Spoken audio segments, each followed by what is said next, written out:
Ladies and gentlemen, boys and girls, welcome to Hollywood After Dark. Today, of course, is the 28th of February, 2022, the last day of the month. And we got ourselves one hell of a show. There is literally no bigger day for news than today.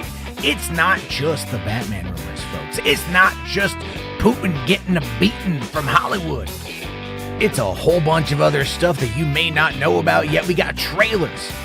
We got inside track on Marvel stuff. We got some confirmations that we knew were real, but they're confirmed. All that here tonight and more. Hollywood After Dark. Gentlemen, ladies, everyone in between. Let's freaking go.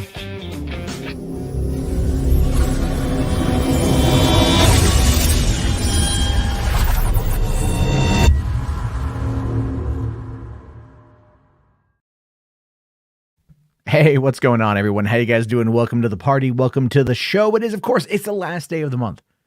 I'm excited for this because I hate February.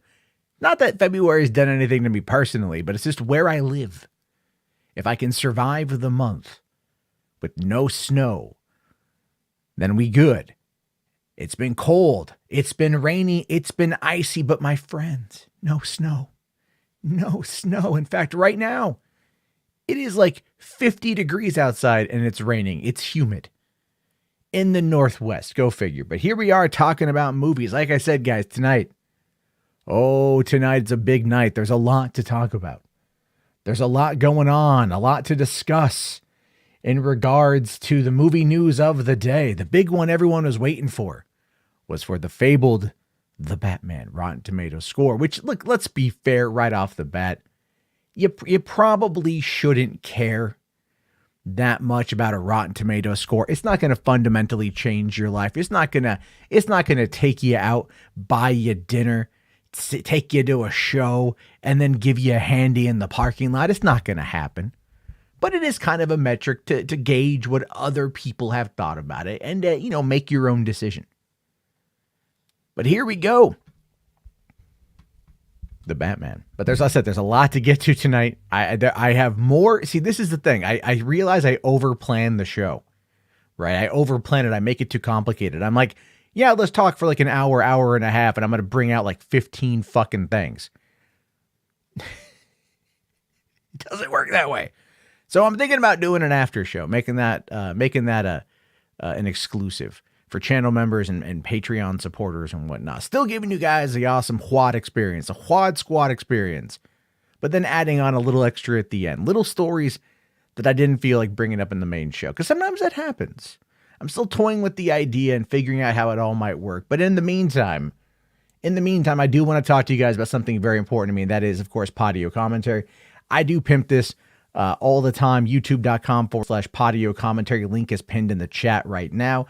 Be sure to give it a sub. I would like to get to 1,000 subs. We get about 1,500 people watching this show, at least through some extension of time, pretty much every day. So check it out. If you want to know more about my thoughts on the Texas Chainsaw Massacre, you can do that. Podio Commentary here on YouTube or anywhere you get your podcasts. And I actually was looking at what to cover next. And I'm probably going to cover The Batman because it's like the biggest movie of the calendar year thus far. And I'm reading the Wikipedia today and I'm trying to find little tidbits of information because this movie has been in gestation for 5 years. My God, there's a lot to talk about with that movie. So I have to figure out how I want to approach it and like which information is interesting and how I want to cover it while still talking about a nearly 3-hour-long movie and giving my thoughts on a lot of the stuff inside. That's going to be a big one. Those movies are kind of tough. The great thing I like about covering streaming films is that with streaming films, it's easy. It's right there. You can check it out, anytime you want. But 45 days until The Batman comes out to HBO Max. But you know what? I'm going to talk about it before then because I'm excited for The Batman. Tomorrow night, 7 p.m., baby. It's going to be great. I'm very hyped. And if you're hyped, show your love. Patreon.com/Matt Jarbo. Become a patron member today. Help support the channel without giving YouTube that 30% that they take. But then again, you know what? I will admit we're a little privileged here in the Western world. Content creators, streamers over in Russia who have done nothing wrong, who are not being part of this conflict, the women over there who like to fart in jars and sell it to you on the internet, the ones that like to squirt into a microphone. You know what I'm talking about, right? There's a lot of Eastern European broads on some of those cam sites. They're not able, if they're in Russia, because of the sanctions right now, which we'll talk about in regards to movies. But in regards to the sanctions, when it comes to that, they are unable to get paid. They are unable to receive their money, their hard-earned money for making young men hard, or old men hard, or men hard in general. So that sucks for them. So I will admit I'm a little bit on the privileged side. But still, patreon.com/Matt Jarbo. So anyway, guys, that's all my shilling. Get it out of the way. Get it done. Get it out there quick. Let's talk about some movie stuff today. Again, we've got the Batman rocking the percentage right there. A little lower than I thought, to be fair, but we'll look at some of those reviews. James here says, critics are hard on DCEU movies. Well, here's the thing with it. This is technically not considered a DCEU film, right? I know what you mean. I know exactly what you mean, but this is a little bit different. Zack Snyder is not involved in this movie at all, and I've seen that pop up quite a bit on social media today. Certain people kind of like popping their 8 collars or whatever and, you know, strutting around like they're the cock of the walk. And they're like, oh yeah, no, man. Like if it didn't even hit 90%. Yeah, I think the Snyder Cut's like over 90% or something like that. You know, never mind. That's like probably the highest reviewed Zack Snyder film. And again, has a lot to do with the one from 2017 was Bullocks. So people out there just, you know, they were already shown something a lot better. So they liked it. However, Thomas here asks, have I seen the Batman yet? That is tomorrow. That is tomorrow. I will be seeing it. And by this time tomorrow night, I will be probably live. And I won't talk about it in the sense of spoilers, because if you guys haven't seen it, why would I want to spoil it for you? I think that's messed up. I think it's fucked up. But I am going to do a reaction video when I get out of the theater. That will be live before I go live. And then, of course, I'll probably have like a thumbnail made or something like that before I go in to see the movie. And then I'll race home and we'll jump online and we could talk about a couple things. Queen Danny here says DC has better stories and characters. I would argue it has Batman. All right. It has Batman. And that does make up for quite a bit. Rational here says some critics were upset that the film is too dark, which is such a moronic criticism. I know.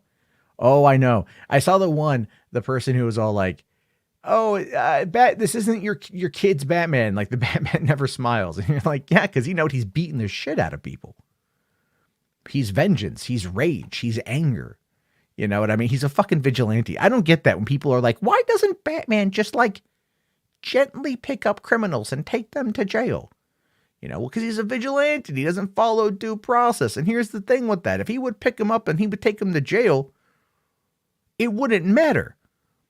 Because like they wouldn't be held. They would be let go. Because if there's no crime that they've been charged with by a district attorney, I'm just going to say this, man. All right, listen, like as much as I love Batman, and I do love Batman quite a bit, I've always found there to be a bit of an issue with due process when it comes to Batman. And it's not to say that it's a problem, like it's a comic book. It's a fictional character. It's a fictional world. And him being the world's greatest detective, he will be able to compile enough evidence in order to submit it to the authorities to file those appropriate charges. The problem, though, is the information gathering. There's like certain protocols and standards that need to be followed in order to make sure that it's like, for lack of a better term, a clean kill. You know what I mean? Where it can't be something that is just like very slapdash put together. There's chains of command. There's protocol. There's rules. There's all sorts of stuff. And of course, some people, again, it's a weird, we could always sit there and like, talk about the legalities of how Batman does what Batman does. But at the same time, I think it's going to be okay. I think it's going to be perfectly fine. I think it's going to be a fine movie, showing us the detective side of it. And I quite frankly, I am really ready for a good, solid noir Batman story. You know what I mean? Like I can tell you how it's going to end because we've seen this story play out time and time and time again. The bad guy goes down. The Batman wins, learns a lesson, overcomes an obstacle. and then comes back 2 to 4 years later for the fucking sequel. So, all right. Yvonne here says, so Peacemaker is better than Batman. Kinda. Did I see that Scott, I loved Cuties Mendelsohn hated the film? Yeah, I did. I actually tweeted about that today too, where I think that Scott Mendelsohn enjoys being the heel. You know what? I think he enjoys being the heel. Because if he is definitely the, you know, because if he knows that if he puts out like, it's probably what he really feels, no one's ever going to click on it because he's like the most boring person ever, you know? But if he comes out and he's like, hey everyone, do you know this Batman movie's like fucking terrible? It's so middle of the road, I give it a 5 out of 10, which is what he did. Then from there, they might, you know, someone's going to like, you know, they're going to get mad. They want to know why he gave it a 5 out of 10. Giving something a 10 out of 10 doesn't necessarily get you more views. Giving something like a 6 or a 7 out of 10 when everyone else is tossing it like these high bar marks and stuff, it ends up, that gets you the clicks because everyone's like, why the fuck you giving, why is everyone over here saying this is good and you're over here saying this is shit? I want to know why you think this is shit, not why people think this is good. This is generally one of the reasons why reviews kind of suck dick. I'm not a fan of fucking reviews, you guys. I'm a fan of giving you my thoughts, which is why, like literally when I talk about the Podio commentary side of things, that is kind of a review / discussion. You know, that is me telling you guys how I feel about something and how I look at something and how my brain works when trying to discuss it. Oftentimes I can't do a lot of these reviews online because I feel like it's just, you know, like if I'm already going to go into like the movie and I think I'm going to like the movie, I don't really want to hear what people who don't like the movie want to say, but I also don't want to hear what people who like the movie are going to say. It's a very weird thing. It's a weird thing. Brian here says, I get the weird vibe for the Batman for a cross between Sin City and Watchmen. Is that a fair comparison? Well, both of those movies are fucking amazing. So hell yeah, I would hope so. I would hope they're going to be great. Also, Rational Skeptic here says, Scott Mendelsohn just hates life. That's what I think. Maybe Scott Mendelsohn does. Maybe Scott Mendelsohn is the kind of guy that really, really, really just hates everything. By the way, if you guys are sending in the membership free super chats, I don't see them on StreamYard, but looking at this here, Mo Moon, member for $7 on the matinee level. Thank you very much, buddy. Says, last time, will my Moonfall get a Podio commentary? Well, when I can watch Moonfall, which I haven't seen it yet, and given the fact that no one's talking about it right now, I would say soon. I'll give it I'll probably dive into it at some point in time. Maybe not right away. I'm still figuring out a schedule. I was looking at what's upcoming for Netflix and like what movies are coming out this upcoming month and like what information is available. And if I want to kind of maybe take it from more of a contemporary approach most of the time, but then also kind of go back to older films, you know, mostly for the algorithm purposes. I'll be honest with you guys on that one. However, there's some interesting stuff coming to Netflix this month. Not a lot of info is available on it, but I am setting up a watching schedule for this month. So there's that. And then also we got McLeod, who has been a Prime member. That's a middle $5 month for 8 months, man. Thank you. It says here, did you see Joe Brogan sharing and then deleting faked CNN report about Steven Seagal joining Russian special forces to fight in Ukraine? I did actually see that. And I said that this is not, by the way, the worst piece of disinformation that Joe Rogan has put out there. So let me put it to you guys like this, and then we'll dive in. Again, there's so much to talk about tonight, which is why I'm thinking there might need to be an after show. However, in regards to Joe Rogan and Steven Seagal, that would be fucking cool if it was real. I mean, Seagal's a nut job. He's a whack job. He's crazy. But watching him just get eviscerated by the Ukrainians would be amazing. Because if he went in with Russian special forces, like he would just get his ass handed to him. You know, he looks like a real life fat Drake mod from Uncharted 3, you know, like, or Donut Drake. He just looks like that. He legitimately looks like the real life avatar of his version of a South Park character. That is how Steven's, like, not only does his head have hair plugs, his beard has hair plugs. If you ever look at his beard, that goatee is so thick and so dark and so black. It just looks like Steven Seagal's soul. But it also looks fake as hell. I'm 39 for another 4 weeks, And my beard is like graying like a mofo. And I'm sitting there like, I ain't gonna fucking do nothing with that shit. But I look at let's say, like Steven Seagal, and it's like the dude's in his 60s. And I'm like, dude, come on. Everyone knows you put the plugs in. All right. Everyone knows you put the plugs in. It doesn't help out. However, that being said, I do actually still enjoy Steven Seagal movies, even though the dude is 100% massively, rampantly insane. I am very much laughing at all this. H Barts here says Steven Seagal is going to run at them. Hell yeah, man. Music Man here says, I'd love to see Seagal get his ass wiped. Yeah. Simon here says beard plugs. Come on, Jarbo. Man, like, do I need, hold on. Now you're making me go off stream here. Okay. Hold on. Steven Seagal. All right. Okay. Like, maybe I'm wrong. All right. Maybe I'm just, I'm kind of overthinking this a little bit here, but like, look, man. All right. I want you to like take a look at this homie and tell me that this motherfucker does not like put plugs in his face.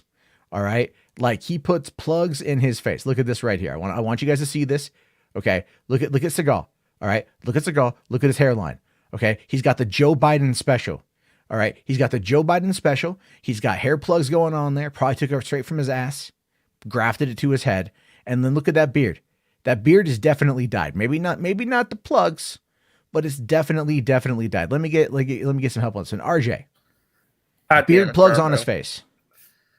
It's ironic you bring up Steven Seagal because I literally just got done watching the South Park episode where he's in there when they talk about like when Butters has to monitor Cartman's social media. He starts monitoring Steven Seagal's and Vin Diesel's. Oh my god. I think he does some things to ensure he looks somewhat okay. Like I said, man, that he's got that Joe Biden special. Now, listen, I'm not knocking that, by the way. I have a bit of a receding hairline I've had for a while. It's a little uneven on top. I'd love to find a way to kind of cap it off a little bit to make it look a little bit like more normal, and like I'm not going to dye my hair or nothing like that, but I would figure out a way to maybe like Rogaine that shit, right?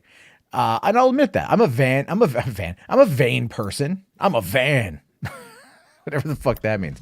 But anyway, this is Steven Seagal now, and fear him because he will come for you in the night. Can I just say though, this thumbnail's hilarious. I love this thumbnail. The Putin face, especially. Like I don't know where you got the Putin face with him crying like that, but that's great. So it's a combination of memes. You told me whose Batman's body was, and I was a little bit disappointed. To be honest, I was pretty disappointed. I was trying to find. I didn't know. Like, I don't know professional fighters. Okay, so like I googled. You could have looked up like Conor McGregor or something. I did look up Conor McGregor, but like he's got all the tattoos that you would know it's Conor McGregor. Right, like you would know that it's it would be distracting. Why didn't you just use Rocky? Oh, that's right, you don't watch Rocky. Well, no, come on. I know Stallone, and I know he was stacked. Like I've seen the Italian Stallion. All right, like I've seen Stallone's penis from when he was in that porno.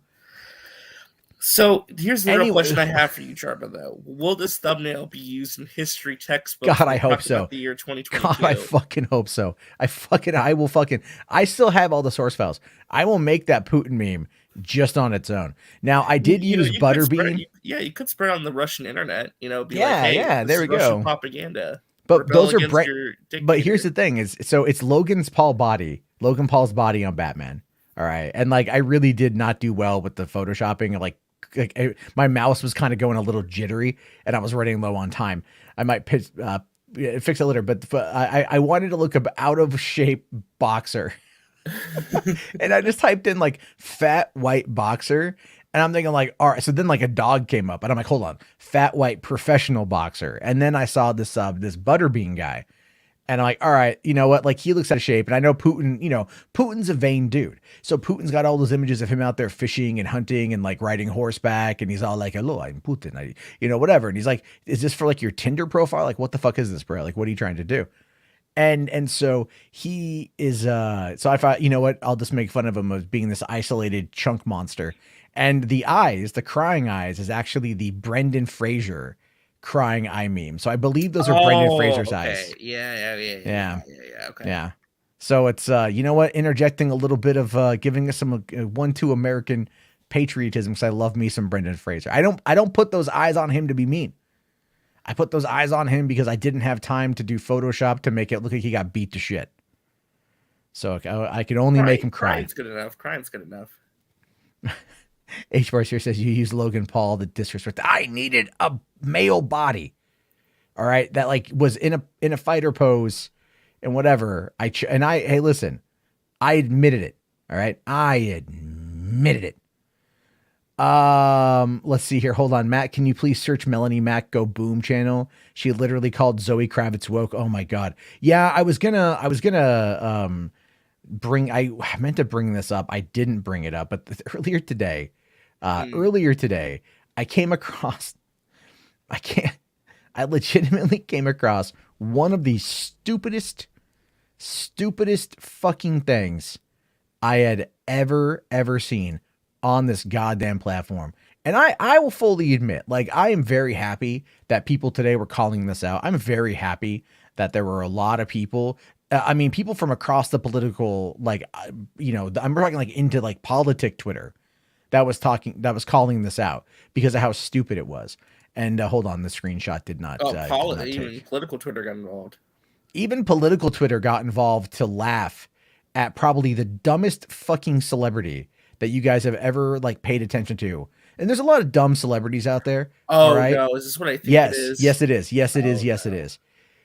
Gina Carano is one of the stupidest fucking people I have ever had the pleasure to be blocked by.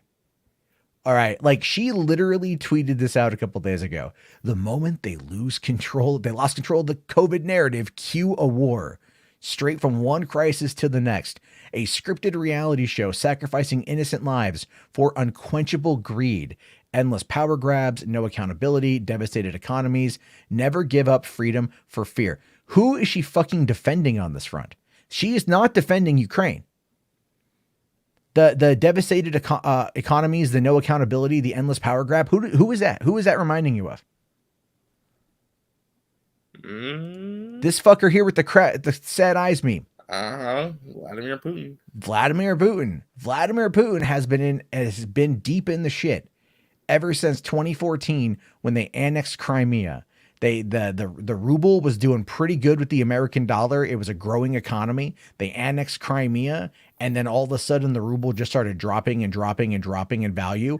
And basically today it's at zero. It's zero. The Russian economy is tanked. Fucked. It's fucked. The economy's, you don't come back from this kind of fucking, right? Like, I made a joke earlier about the Russian cam girls who can't get paid, who can't sell their farts in jars anymore.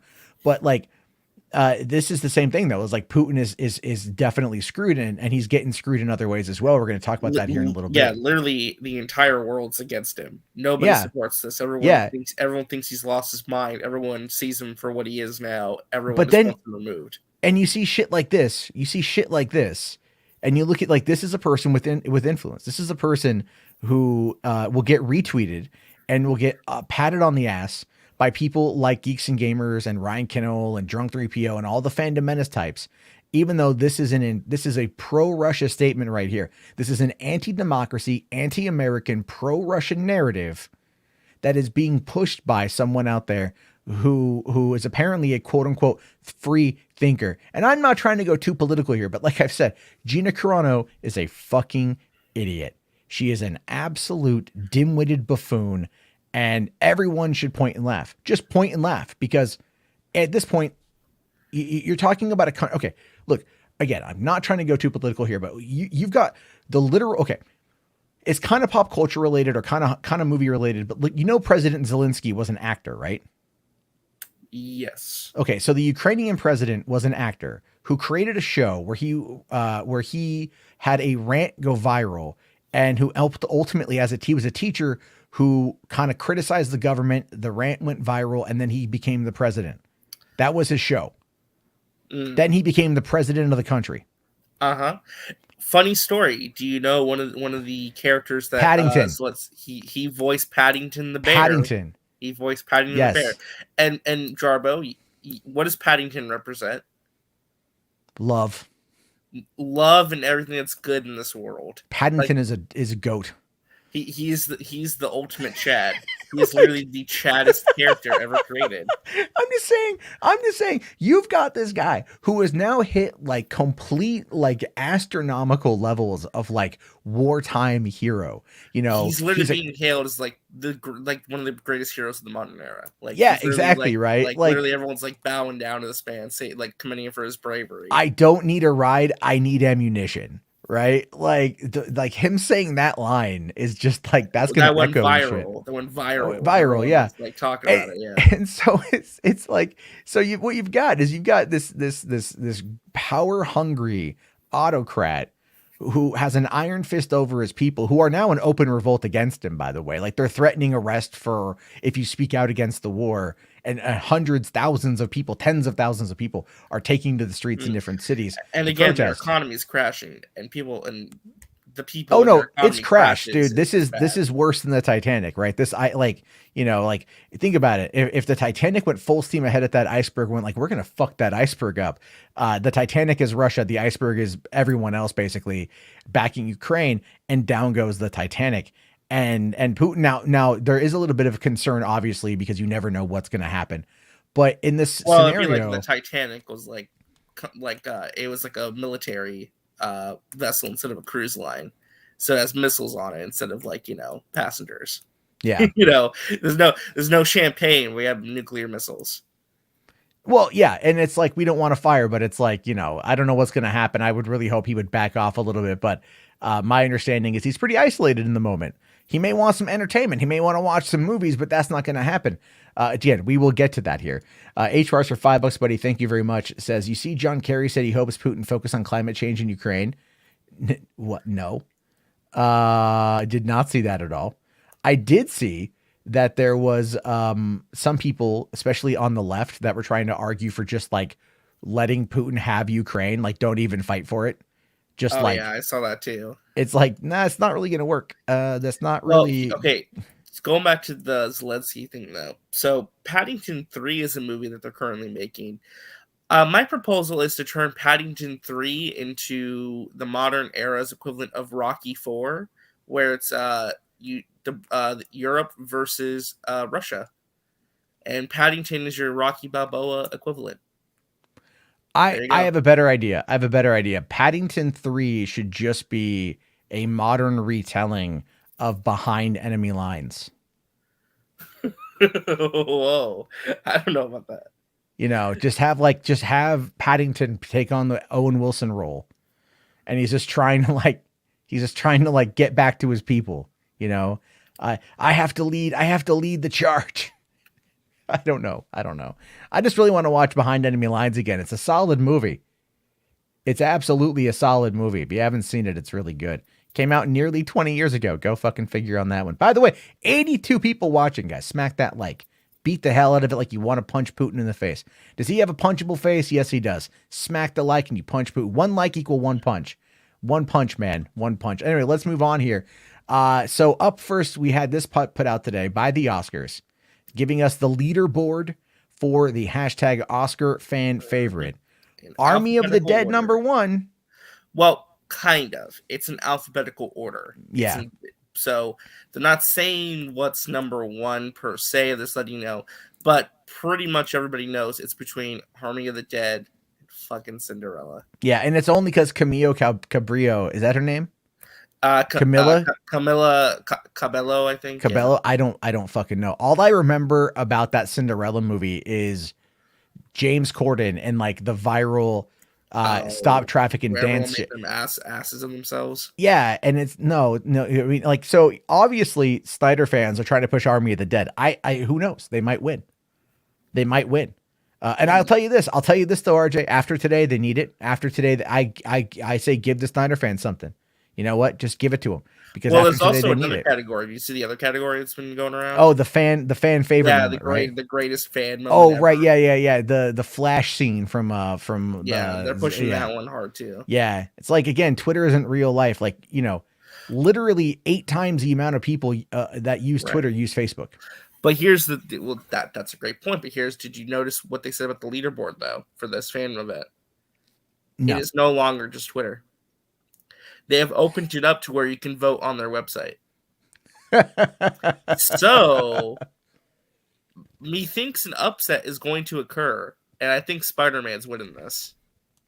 This whole thing was designed for Spider-Man. Uh-huh. That's what I'm saying. This whole thing was designed for Spider-Man. And here's the thing.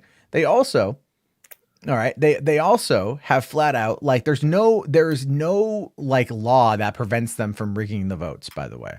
Which is why they do on the website, because then they can say, well, Twitter may have said one thing, but we got our web votes here. Yeah.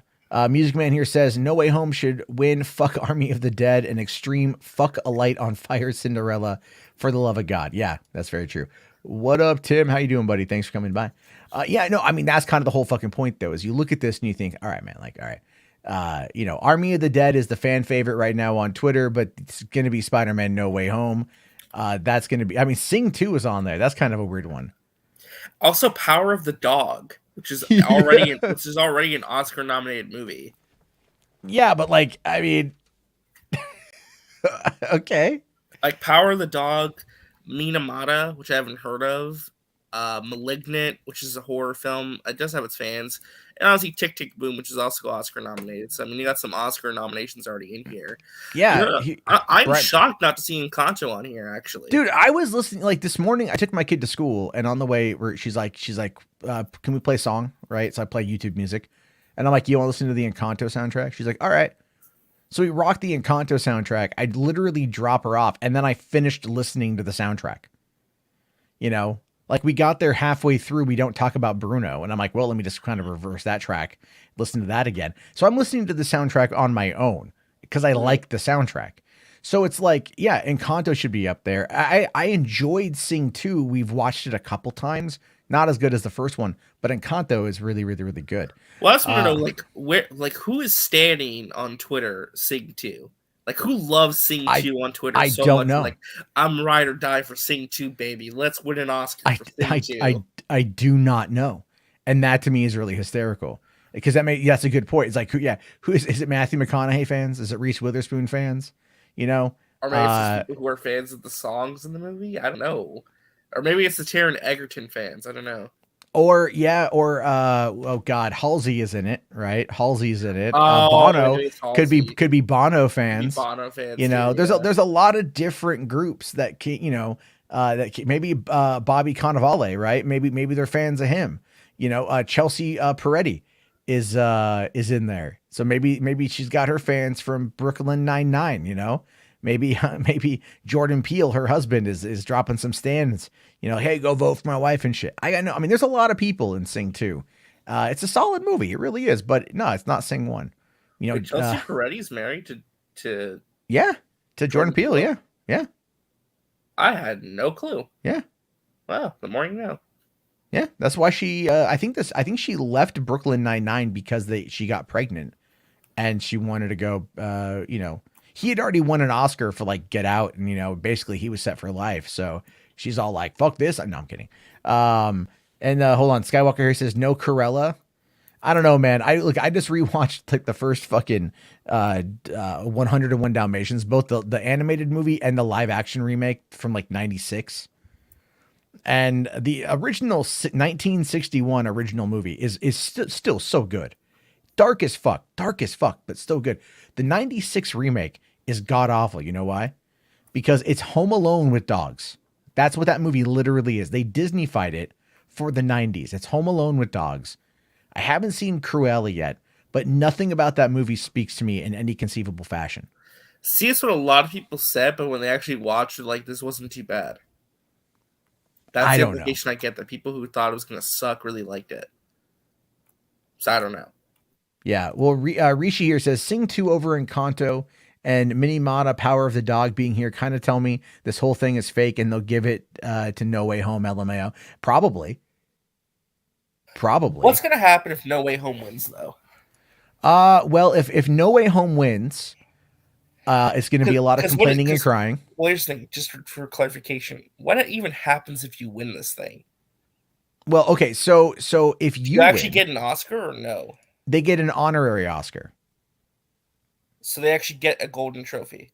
Well, I mean, no, they're not going to get an actual trophy. It's going to be like, oh, hey, you won this. So this, Like a you're part, going to have like, it's like in name a little only sort of thing. Yeah, Yeah. They're just going to like go to Kinko's and make one and hand it out to them, like, good job, everybody.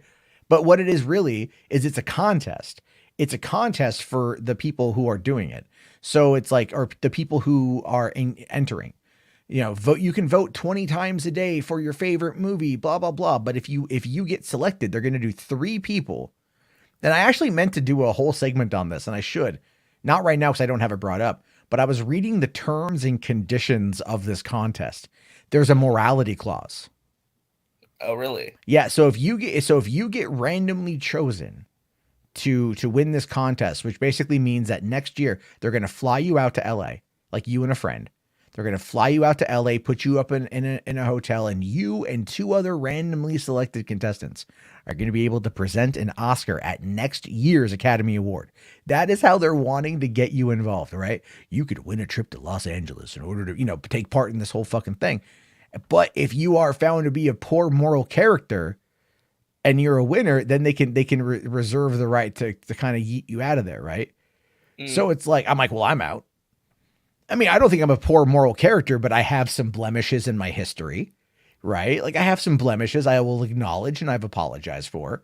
But it's like, after the whole Joe Rogan situation right now, I don't think I'd have a shot. I think people would say something about it. Or if I won, I'd have to be like real fucking quiet about it. Like, oh, it's another Matt Jarbo. It's not me. It's my evil twin. Yeah, it's Jat Marbo, but it just got really fucked up. It just got really fucked up in the thing. He changed his name to Matt Jarbo just to mess with me. Yeah, so it's that's kind of the whole point. Aladdin here asks, what if Tick Tick Boom or the Suicide Squad wins? That's not going to happen. Yeah, that's not going to happen. Genuine question though, what happens if Army of the Dead wins? Like, because I know someone asked earlier, it's like, does this raise the stock value of Zack Snyder's name? So here, well, it would with Netflix. Right, it would with Netflix. It doesn't. It's not going to raise the stock with Warner Brothers because it's not a real fucking Oscar. And they're not. And Warner's is not going to kick themselves in the ass for selling the property off to Netflix. Like if it would have won if it would win an actual Oscar, like let's say it did, by some reason win like Best Picture of the Year, right? And it won it. Like it legitimately won an Oscar. That would raise Zack Snyder to like upper echelon levels. Like Warner's at that point would be like tonguing his balls to get him back. But because this is a fan thing and it literally is meaningless in the eyes of Hollywood, this is all done simply as a way to get people to talk about the Oscars, to get quote unquote hyped about the Oscars, and then go and watch the Oscars. This is all meant to be a ratings boost. It doesn't matter. It's literally fucking American Idol for movies, but like way stupider. True, but there is the possibility that exists, like Rishi said, that Geralt and Mercury will be flown out to present the award next year. That would be hysterical to me. That would be really hysterical if they're like, all right, this random ass troll is going to end up getting this thing. I would laugh my ass off with that. Introducing Twitter username Geralt of Snyderverse. Just imagine, like I imagine both Geralt and Mercury looking like the guy from the South Park episode Make Love Not Warcraft. Oh my god! The guy's just sitting there balding. He's just got Cheeto dust kids, everywhere. Though apparently, they're like some teenagers, man. That's what they're teenagers. I don't believe that for a second. No. Supposedly, they're younger than me. Apparently, that's what I've been told. Please. I swear, man. If that is true, then they both have like severe amounts of daddy issues. But then again, that whole side of the Snyder fandom, I think really are at this point. Like they all are so desperate to have Zaddy adopt them. That's what they want. They want Zaddy to call them up and go, I choose you. Like they're fucking Pokemon. That's what they want. Because they want to be the new starters. They want to replace the Chad Flaxley. They want to be the new Autumn. I don't mean that. I don't mean that. That's a poor joke, in poor taste, and I apologize. But I do feel that they want acknowledgement. I do feel like they want a lot of people to do that. Anyway, That's Benson here just yeah. says, I think you and Bailey J would be the perfect couple to present the awards. Only if I could, if she could balance the envelope on her penis and then I have to pull it off. That would be the only way. Because that would be very, very interesting for primetime television. Yeah, I know it's too far. I know it's too far. I know. It was a bad joke. Let's just get the broom and sweep it. Yeah, sweep, sweep, sweep. Yeah, give me a Janny. Get me a Janny. But all right, let's move on from that one. We got this today. This was an interesting Benedict Cumberbatch. Yeah, it's come out of nowhere. Got the okay. So when it comes to getting a star on the Hollywood Walk of Fame, what generally happens is the Chamber of Commerce, they have like a certain amount that they open up each year, and then they have like a list of people who they'll offer it to, and it costs like $30,000 or something like that to do it. So literally, Benedict Cumberbatch is paying the Hollywood Chamber of Commerce for this whole thing right here. Well, typically it's also to promote an upcoming release. I remember when they did this with the original 6 Avengers for Avengers Endgame, and how big of a deal that was when they all got the stars and the Hall of Fame and their handprints too, I think, if I'm not mistaken. And they had like they're in front of the Chinese theater, yeah. So and that's cool. I saw when I was there last time for Rise of Skywalker. Yeah, I got to check that out, and that was pretty dope. And like it is cool. It is Hollywood. It is look, dude. It's no matter how you want to spin it. When you get a star in the Hollywood Walk of Fame, you are kind of like Hollywood. You are kind of Hollywood royalty in a way. Royalty at that point. And look, I like Benedict. It's basically saying, "Hey, you made it into the club." Yeah. Which I mean, hey, you're welcome in the club by people pissing, stepping all over your name, and scratching it up. But hey, Well, that's just. But I will say this though. To be fair, that is pretty much Hollywood Boulevard in general. Oh, I know. They don't take very good care of it. It's kind of. I told you I've seen a woman drop trow and piss in the right there on the sidewalk at 2 p.m. in the afternoon on the corner of Hollywood and Highland. Maybe even where Kevin Feige is standing right now. Someone just took a massive shit. I can't see really where it's at. Like I'd have to go and like. Oh no, it looks like if there's a billboard down there. That's the El Capitan. That's the El Capitan. So all right, that looks like it's facing. So if you were to go down, like behind Feige, right, and walk that direction, like walk up the street, then I think the next stoplight is Hollywood and Highland, and that on the other side of the street is where I saw the lady piss. So it is within like like maybe like 30 seconds walking, would be the spot where I saw the homeless lady relieve herself on a sidewalk.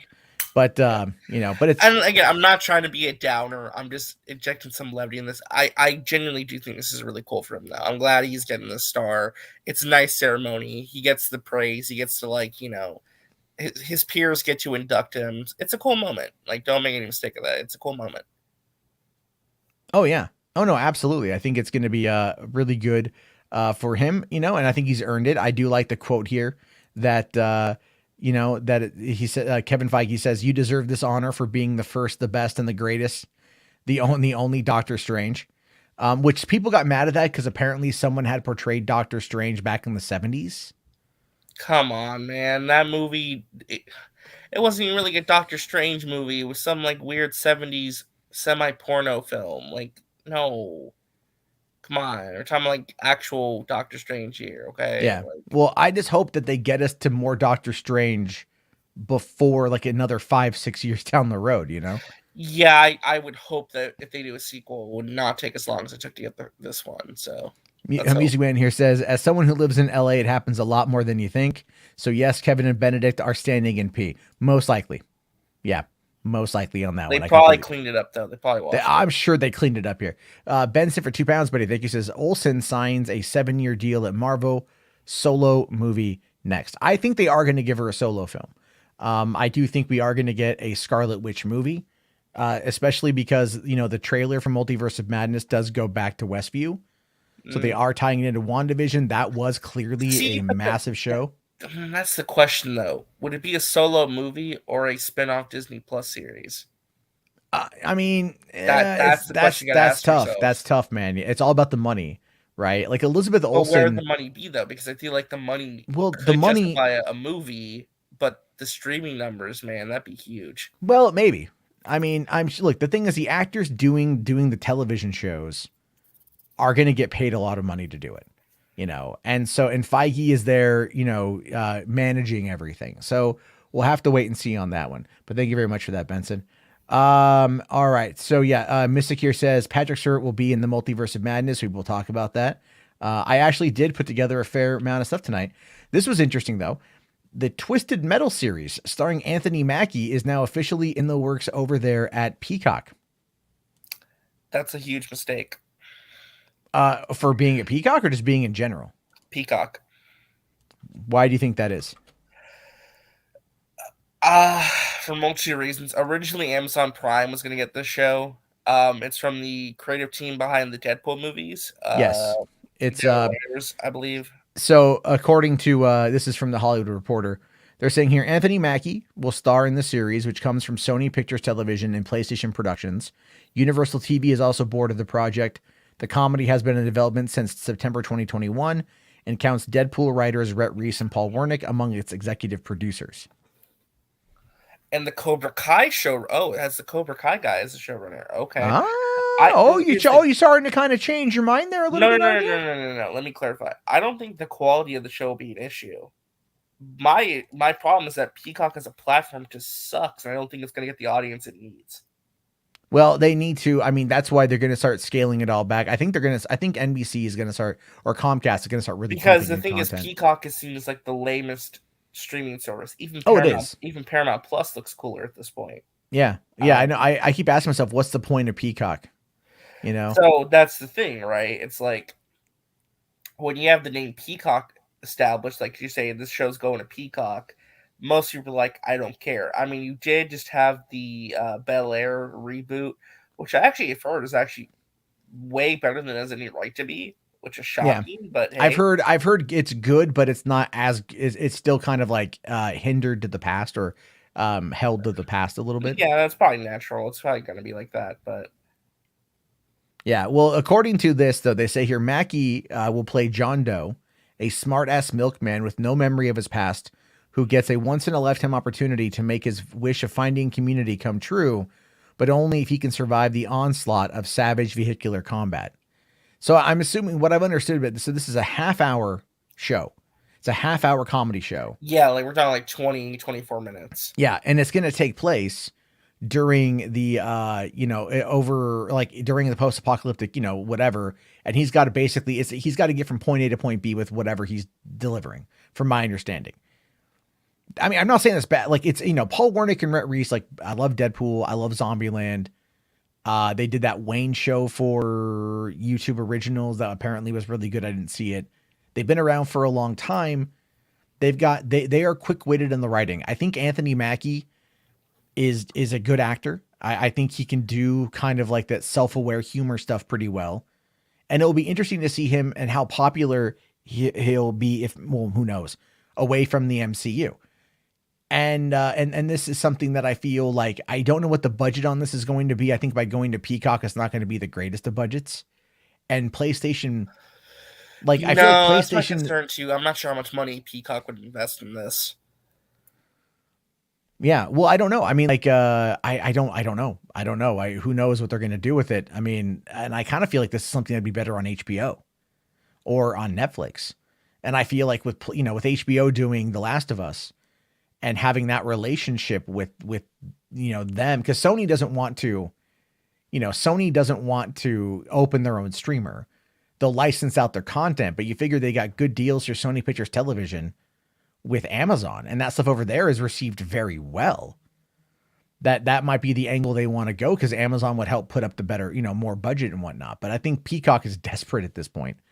Benson here says, how long before the stream war buyout starts and smaller streamers like Peacock are swallowed up by giants like Netflix? Well, the thing is, though, when it comes to Peacock is owned by NBC Universal. So they won't be swallowed up by Netflix, but they might go into partnership with someone like Paramount, or they might create a joint situation like Warner Brothers Discovery. So we'll have to wait and see there.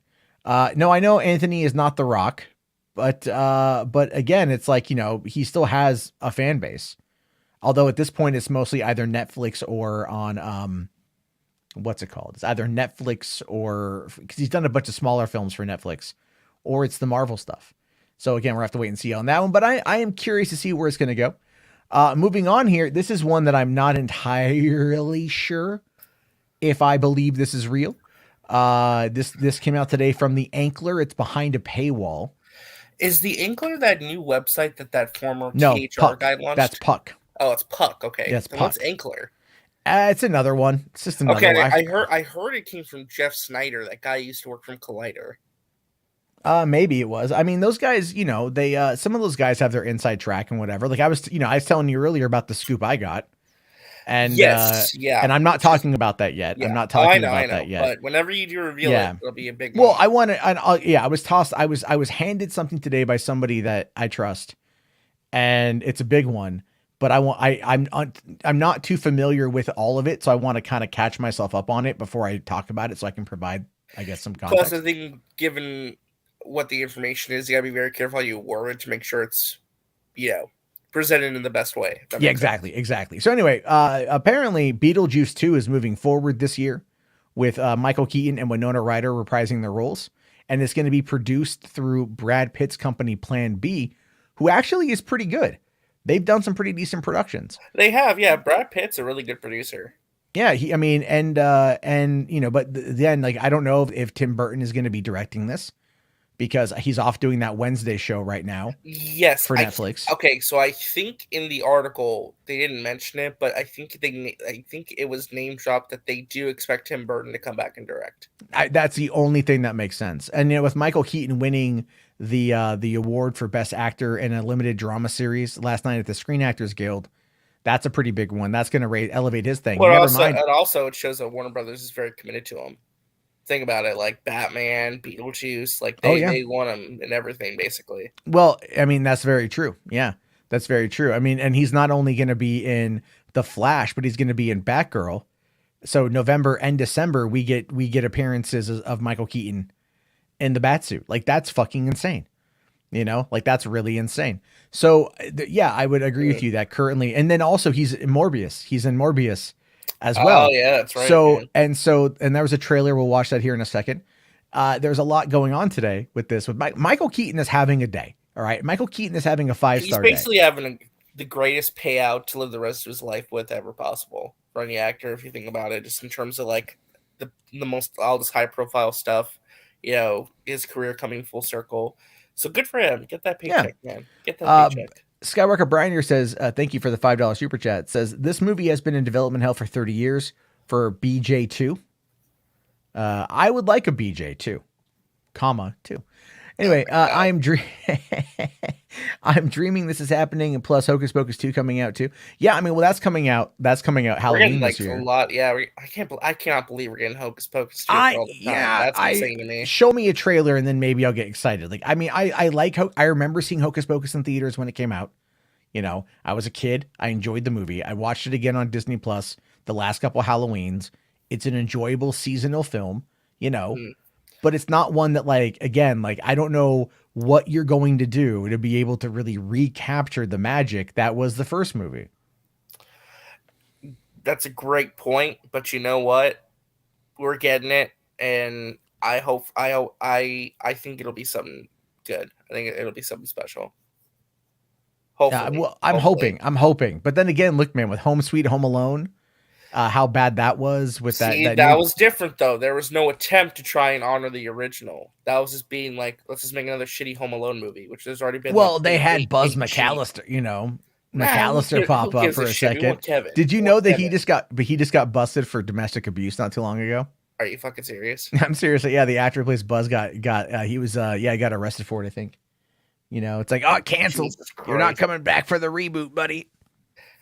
They should have just brought back Macaulay Culkin. Why is it so hard? Because Macaulay Culkin doesn't care. I know he doesn't. He's smashing Brenda's song. He has a baby. He's having fun with Red Letter Media. But smashing Brenda's song. Someone's jelly. No, I'm not jelly. I'm just saying. Really? You're like, yes. Yes, they made love, Yeah, that's and what I'm saying. then Like, and how are they then gonna get a baby? They th- smashed. well, yeah, sure, but they'd been dating for a while, so it moves beyond the smashing phase. Usually, when you smash, it's just like it's the idea. You're just kind of like smashing pelvises together, you know. So Well, it's isn't like that it's what the act of sex is? I mean, you it's one tell of the me, forms of RJ. You it's tell one of me, the forms of RJ. What kink. what goes on in the act of sex? I'm curious. I'd like to get your expert opinion on this one. I'd like to get. I like. Well, it depends. Are we talking oral, anal, vaginal? Like, Oh no. Let's Jan Brady this shit. Let's go middle child. I want to hear about the anal. Give me I'm see personally. I'm not into butt stuff. So if I'd like to know what it's like going into the Cave of Wonders. RJ, can you fill me in on spelunking and searching for Carmen Sandiego? what? I don't even know anymore. Anal beads, Jarbo. I don't know.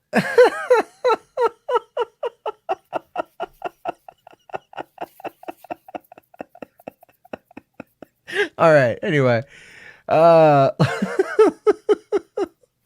let's move on from that one. Right. We can move on from that one there. Yeah, let's move on. All right. This is Let's. very much a night of sweeping stuff under the rug tonight. Let's see. Okay, let's go forward. Here's one. This is one today. Patrick Stewart let it slip that Professor X is in Doctor Strange. I mean, if you've seen the trailer, I mean, he really didn't let slip. I mean, we all know what it is. I mean, Yeah, it's he, all he good. was he was astonished that fans had recognized him by just his shoulder and earlobe, which Hey, it shows fans love him. is Like true. it shows how iconic his head is. Just his face. You see the Yeah. back of Patrick Stewart's head, you're like, that's Patrick Stewart. Well, really his voice, I would argue, is probably more of what we got. But here, let's listen to him say it. Professor X would be extraordinarily cautious and watchful and perhaps feel a little insecure because there is something that is potentially dangerous about this man. And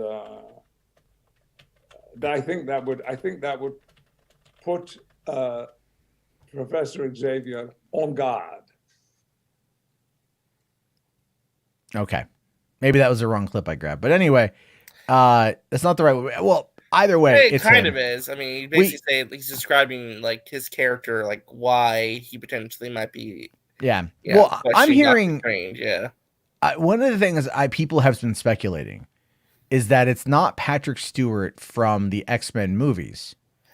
That it's really Yeah. it's really going to be it's going to be Charles Xavier from X-Men the animated series. Yes. yeah.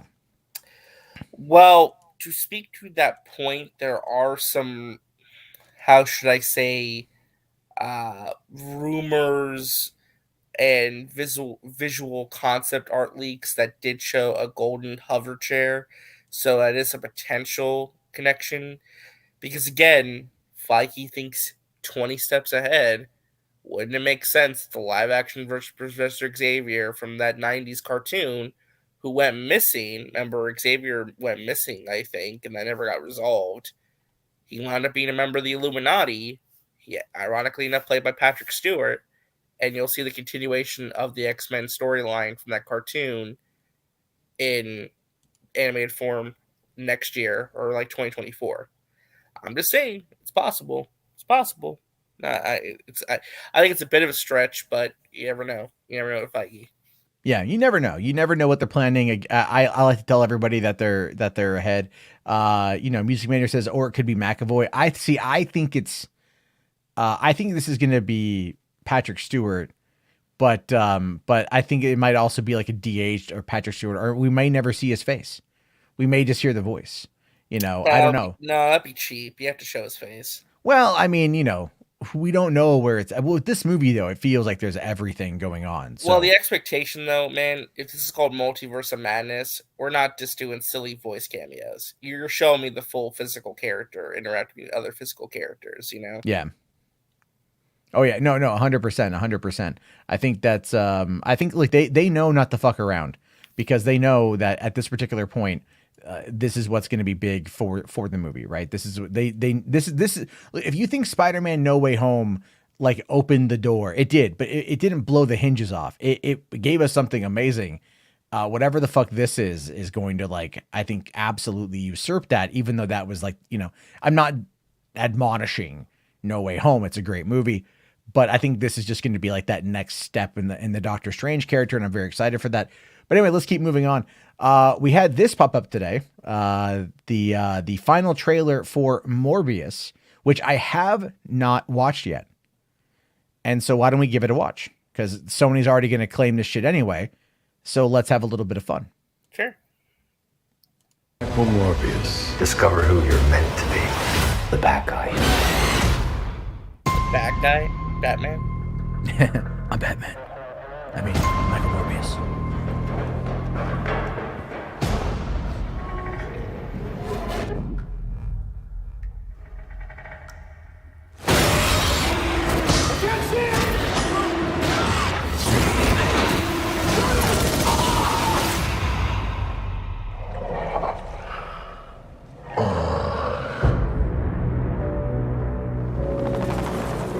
Michael, what have you done? I was trying to help people. But the cure. It's a curse. Michael. I have powers that can only be described as superhuman. But there's a cost. Now, I face a choice. To hunt. And consume blood. Or die. We all have monsters within us. It's up to us to control it. What if I can't? Michael Morbius. You've been given a gift. Not exactly. Time to let go of what you used to be. Discover who you're meant to be. All our lives we've lived with death. Why shouldn't they know what it feels like for a change? Just accept who you are. The bad guy. Morbius. Holy water? Really? Yeah. You ever see Lost Boys? Story of my life.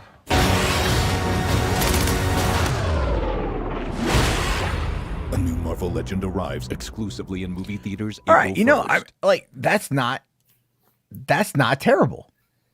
That actually looks like a lot of fun.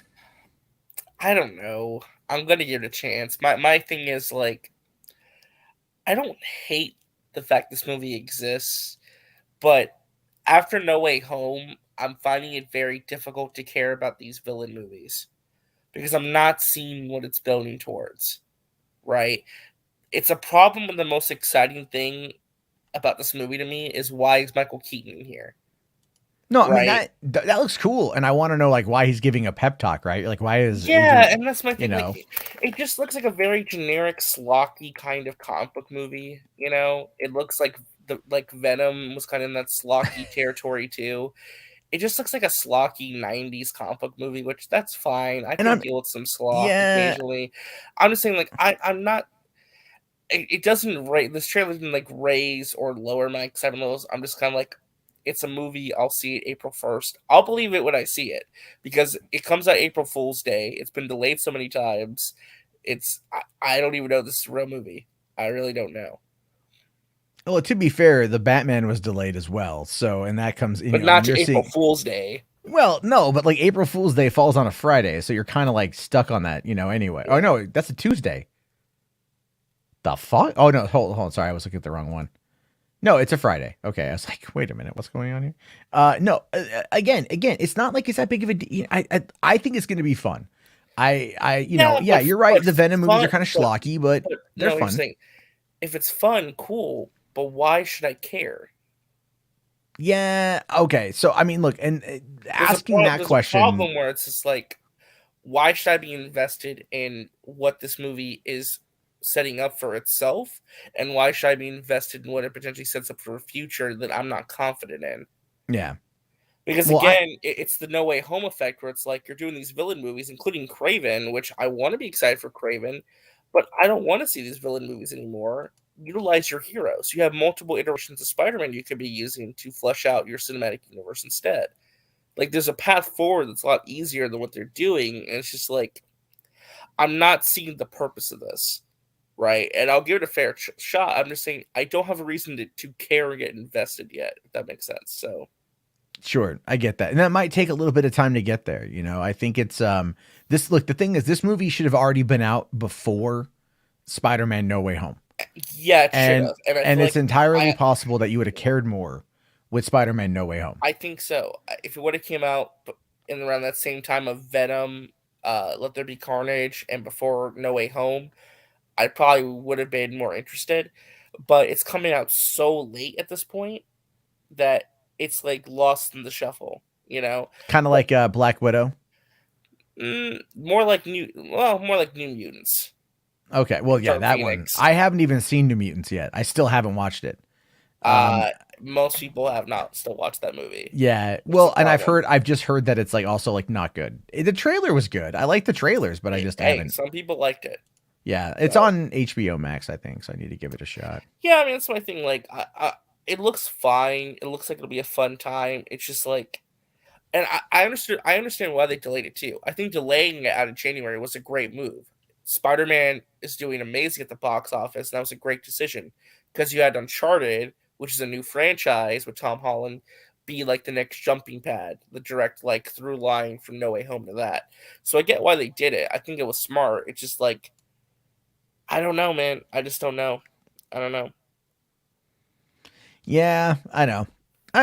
It's I'm not trying to crap on it. I'm just like, I just don't. Well, let's talk about something maybe worth crapping on, and that is this. Now, the reason why I have this image right here is because when it comes to the trailer on the official Warner Brothers YouTube account, this is the fucking thumbnail.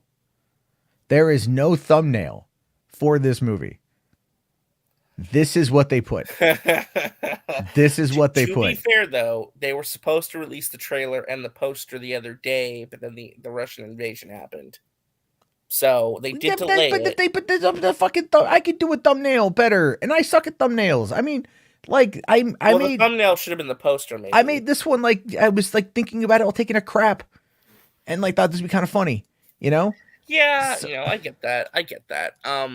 Yeah, they just picked a random shot. They thought, like, why isn't it like an action scene? Well, it's entirely possible that this is like just a frame from like that the trailer will automatically choose. I think that's what it did. Like, where the fuck is your thumbnail, dude? But anyway, let's give this a watch because this is the other thing that's going on today. And I think they wanted this to come out before the Batman to not get lost in the Batman. But because this trailer does open up tomorrow with this fan screenings, they had to put it out. They had to put it out. They had to put it out today. And yeah, we'll talk about that. But I feel like both trailers kind of lacked impact today. Yeah. Again, Morbius is more appealing to me than this one. But then again, I've had problems with the franchise since the beginning now, and that's been 4 years. 4.5 years. So I liked the first movie. I really liked the first movie. It was the second one that kind of lost me. Not gonna lie. The second one was way better. The first movie had like no point to it. Like there was so much wasted potential in that first movie because like you don't need to build up Newt Scamander as a character because he's not even the main character. But then why make it Fantastic Beasts and Where to Find Them? Because she wanted to tie it back in with one of the things that was mentioned. But I like Newt. I want to see Fantastic Beasts. Like, do you know what J.K. Rowling? If I want Dumbledore and Grindelwald, make a Dumbledore and Grindelwald movie. I would watch that. Like, well, they're trying to combine two storylines into one. Well, they're trying to make Newt Scamander like one of the main forces of this. But even J.K. Rowling had said that it's entirely possible that Newt will not be in all of these 5 films.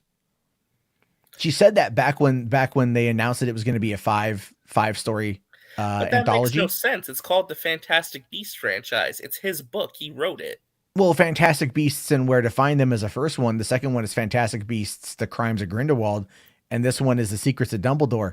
We're not really talking about beasts anymore, are we? But it's still called Fantastic Beasts. Well, yeah, but it's kind of an overview. My point is, where the hell are the beasts in this movie? And where's Catherine Watterson? Yeah, well, that's the other thing too. Yeah, where is she at? You see, like one shot She's of one Queenie. of the best characters. She really is. She really is. And I don't know why she's out of the marketing on this one. But let's see what's going on. Memory is everything. Without it, we are blind. I gotta play up the nostalgia, by the way. Show you, hey, remember this Dumbledore you liked? This is a story.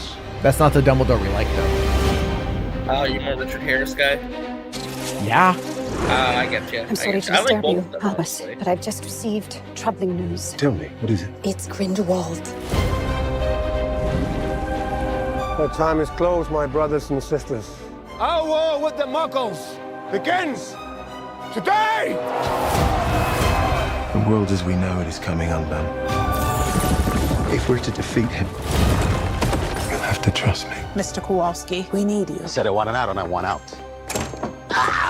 You do know I'm a witch, right? Dumbledore asked that I give you something, Jacob. This is the team that's going to take down the most dangerous wizard in a century. Who wouldn't like our chances? No one can know everything, not even you. What you're doing is madness. With or without you, I'll burn down their world. Dangerous times favor dangerous men. If by tea time, All of us are still alive.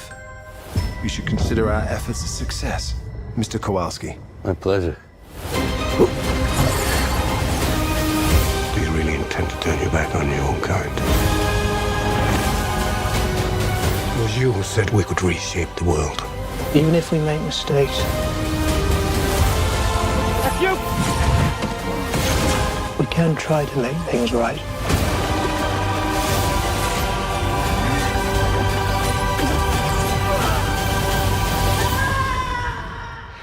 We're gonna need some help. There's nothing you can do to stop me.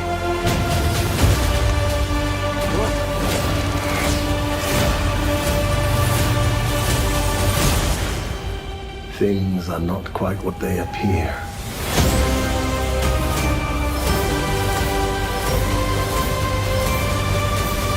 I trust you're enjoying your wand, Mr. Kowalski.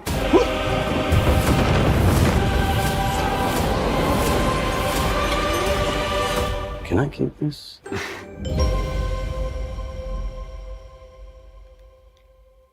I mean, it does feel like it is trying to be more like a Dumbledore story, and they're kind of pushing Newt Scamander to the back. Which, again, why would you not just make a Dumbledore series of films, and why even bother doing Newt Scamander's story? Why try to connect the two when they obviously don't have much connection? Newt Scamander was a mad zoologist. He studies animals. What does he have to do with Grindelwald in his fight against Dumbledore?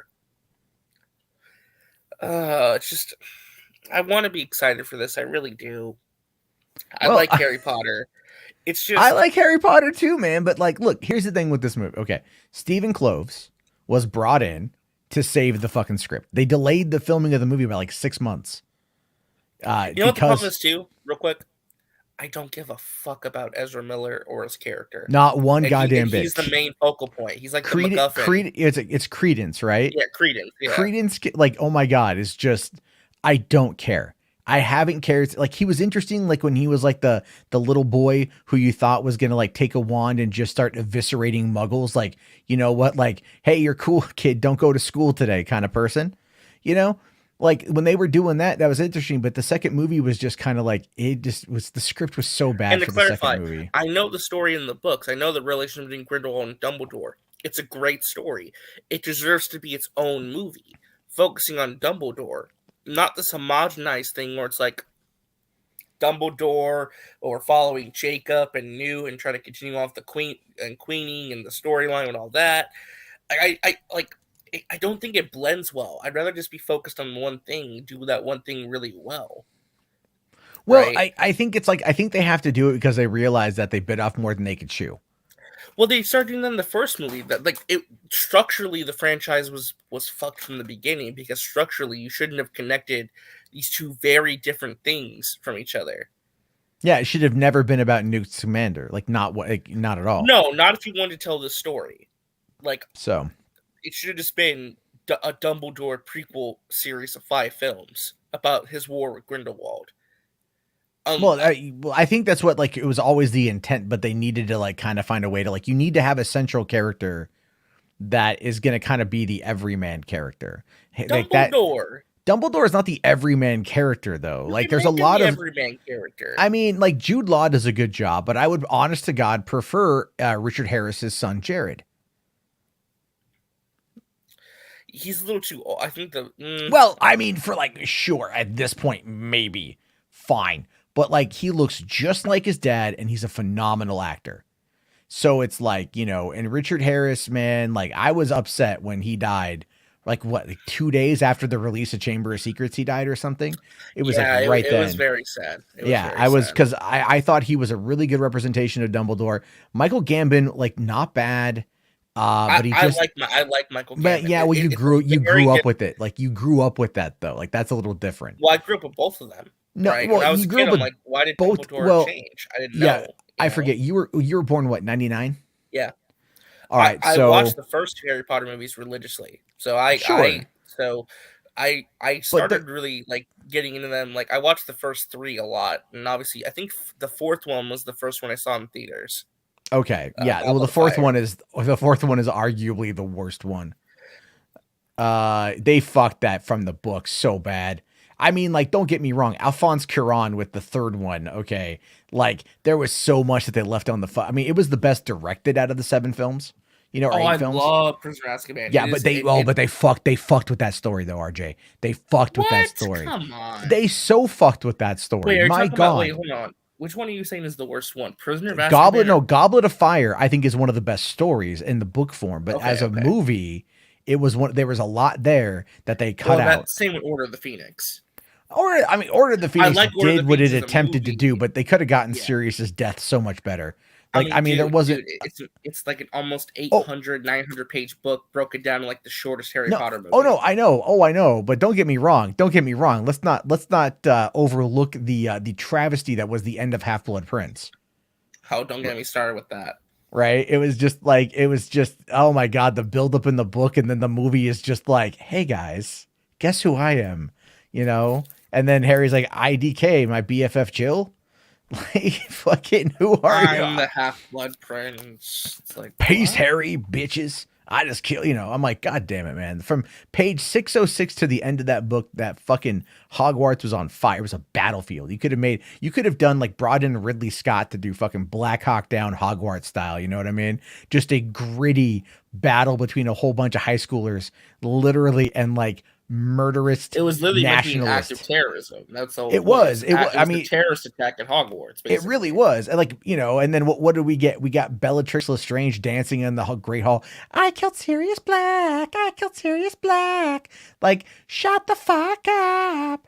Like, it should have been like, man, when they go back into, once Dumbledore gets got, man, and they get back in there and shit, it was like, that should have been, flat out the fucking, like, the war zone in Hogwarts. What pissed me off, though, was at the end of the book, they have the funeral. And I know, I know the way they did it in the movie I liked, where they kind of just all hold up their wands. Raise their wands to, like, erase, like, the death marker. Yeah, like, and that was a nice coming together, unifying moment for everyone in the school. Fine. But, like, what pissed me off about the Half-Blood Prince is that it was meant to be a setup for, like, it had a conclusive ending with a big mic drop with finding out who and why the Half-Blood Prince was. And then the movie left all of that on, like, they just let all that go. Right. They just let all of that. Makes you ask why it was even called the Half-Blood Prince. Yeah, like, it doesn't have any of the impact, any of the oomph. And then it doesn't even set up really. I mean, it is a setup for the Deathly Hallows Part 1 and Part 2, obviously. But I kind of felt like they just, like, the ending, they kind of shoehorned the ending in there. I was a little bit ticked at that, to be honest with you. Spherical Man here is like, nerds. Hey, man, like. Listen, I care about Harry Potter. I do. And like I said, I'm going to watch this. The second movie, I didn't hate the second movie. I was just very underwhelmed. I just question what the point of this all is. I hope, listen. Money? I get that because Matt. they I'm can't talking about- because they I'm have talking the about rights storytelling. I'm talking because about they have integrity of story. they've got the Universal is blocking them from doing the deal with Universal Studios is blocking them from doing any other Harry Potter based movies until like 2025. And so this is them going back and doing a prequel that they can tie into the original films in order to capitalize on the popularity. But in the process, though, it's had a lot of fuck ups. And then especially everything with Johnny Depp. H-Bar's here for $2, man. Thank you. Says, Depp being gone is bad. That is true. And here's the thing with that. If it wasn't for COVID, actually not even COVID, if it wasn't for J.K. Rowling's very poor writing of the script and the Crimes of Grindelwald, they would have already been balls deep into filming the third movie with Johnny Depp when that whole defamation case fell apart for him, and they wouldn't have booted him off because when the verdict came in for that case, he'd only done 1 day of filming on the Crimes of Grindelwald, so they fired him. And so had that not happened, had JK actually been able to put together a competent story and then to stick on point, Johnny Depp would still be in the role. That's just the reality of it. The whole bunch has got they should have never fired Johnny Depp. That's another thing. Well, JK lost influence. I think she lost power. Oh, well, yeah, she lost influence. She lost the influence because but it's funny though. In the trailer, they still said from J.K. Rowling in the trailer. Oh yeah. But did you notice that flashed on the screen? It flashed. It's not on there. It was still there though. It was still there. It's there for only a hot second, and then they could have easily said from the wizarding world, Oh, I know, but even when they did the 20-year Harry Potter thing on New Year's Day, right? And they did that Return to Hogwarts. Footage. They use it's like old interviews. It's like, I mean, look, Harry Potter books and the movies and the merchandise and everything else has made her a billionaire, so she doesn't really care. She's got her stupid opinions, but and I know people are asking how they can explain the change. There's only two ways, because remember in the first movie he was Colin Farrell and he turned to Johnny Depp. That's what it's going to be. So they can either do that, or which would be even funnier, they don't say anything. It's just that's what he looks like. That's what he looked like the whole time. Don't worry about it. The other thing was he cleaned up a little bit, totally changed nationalities. He had a beard. Once he shaved the beard, he had that weird eye, Yeah, he's gonna take over somebody else's body, I think. But it's like, look, man, there was some sexual chemistry between Johnny Depp and Jude Law in that last movie. Really, and that's interesting you say that, because a complaint I saw from this trailer was that people thought there was no sexual chemistry between. Johnny Depp and Jude Law, there was a little bit, right? But with this one, it's like Mads Mikkelsen, you're just like, I don't know, man. I kind of see Hannibal Lecter. I see him like eating a penis, but not in the way that I think fans want. Hannibal was also, I believe, a bisexual character, or a gay character, wasn't he? No, Hannibal was not a gay character. Hannibal was in love with Clarice. Like, that was the whole part. I'm talking about the show. I don't know. Because in the show, it was implied he was in love with like a male. I didn't watch the show, so I'm asking. I never saw the show. So I don't know. But, hey, listen, good for that. Also, real quick here, Mo Moon for $2. Thank you, man. Says it's like making a Huad movie, but it's about me. I don't know what you're referring to. What, Dumbledore? Oh, he's talking about the Dumbledore thing. Okay, it's like making a Harry Potter movie about the story of Harry Potter fighting Lord Voldemort, but while you're following Harry Potter, the other main character is Luna Lovegood. It's just like those two don't fit. Like, you can have Luna be on the adventure, I guess, but making her the protagonist while Dumbledore's like the secondary is just weird. Yeah. It's I don't know. I'm just wanting it to be over so we can get to 2025. A couple more years. They can adapt the books into a show for HBO Max, and I can finally get my fucking peeps. But I thought that this was just about the television rights. I didn't think this applied to the movies. No, I think it also applies. No, it applies to the movies. Like, it applies to everything. So they can't do like Harry Potter like movies anymore. No, that's why the Cursed Child isn't a movie yet. I thought it's because it was just a horrible story they didn't want to do.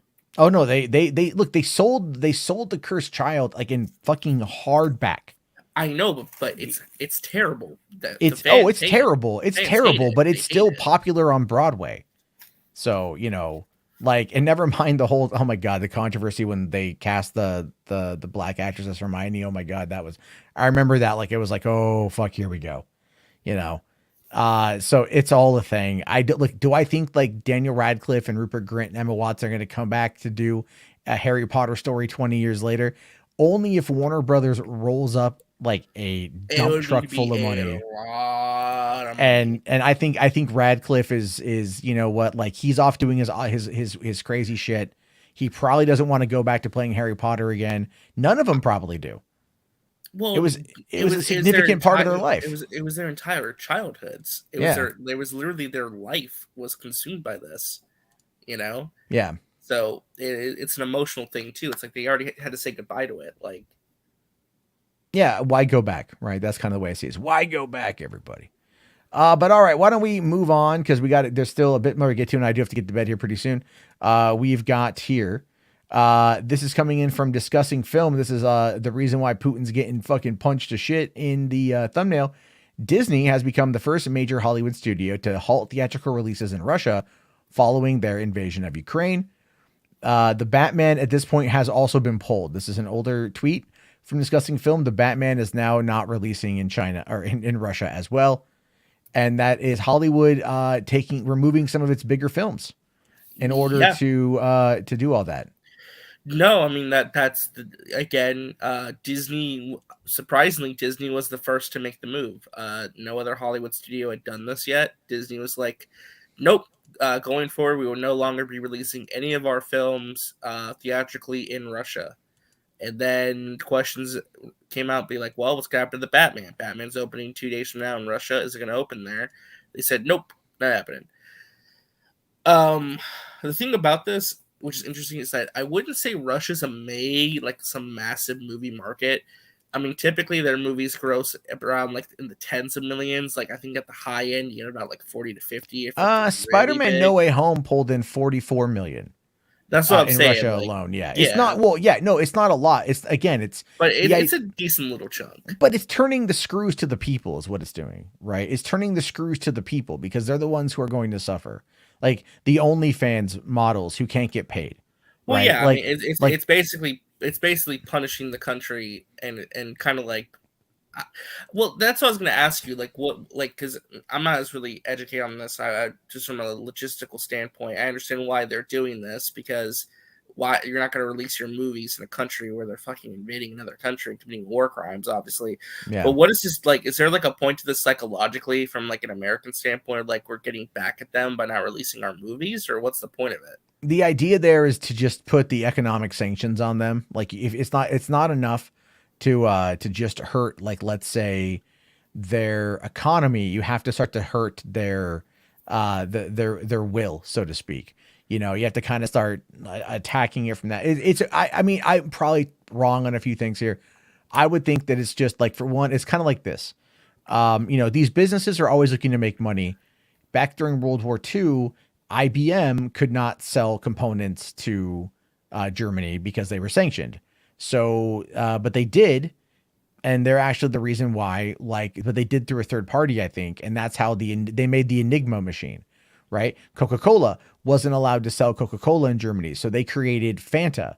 So Fanta, you know, the orange drink you get at Panda Express and other places, was originally meant for Nazis. So enjoy your Nazi beverage, you anti-Semitic clowns.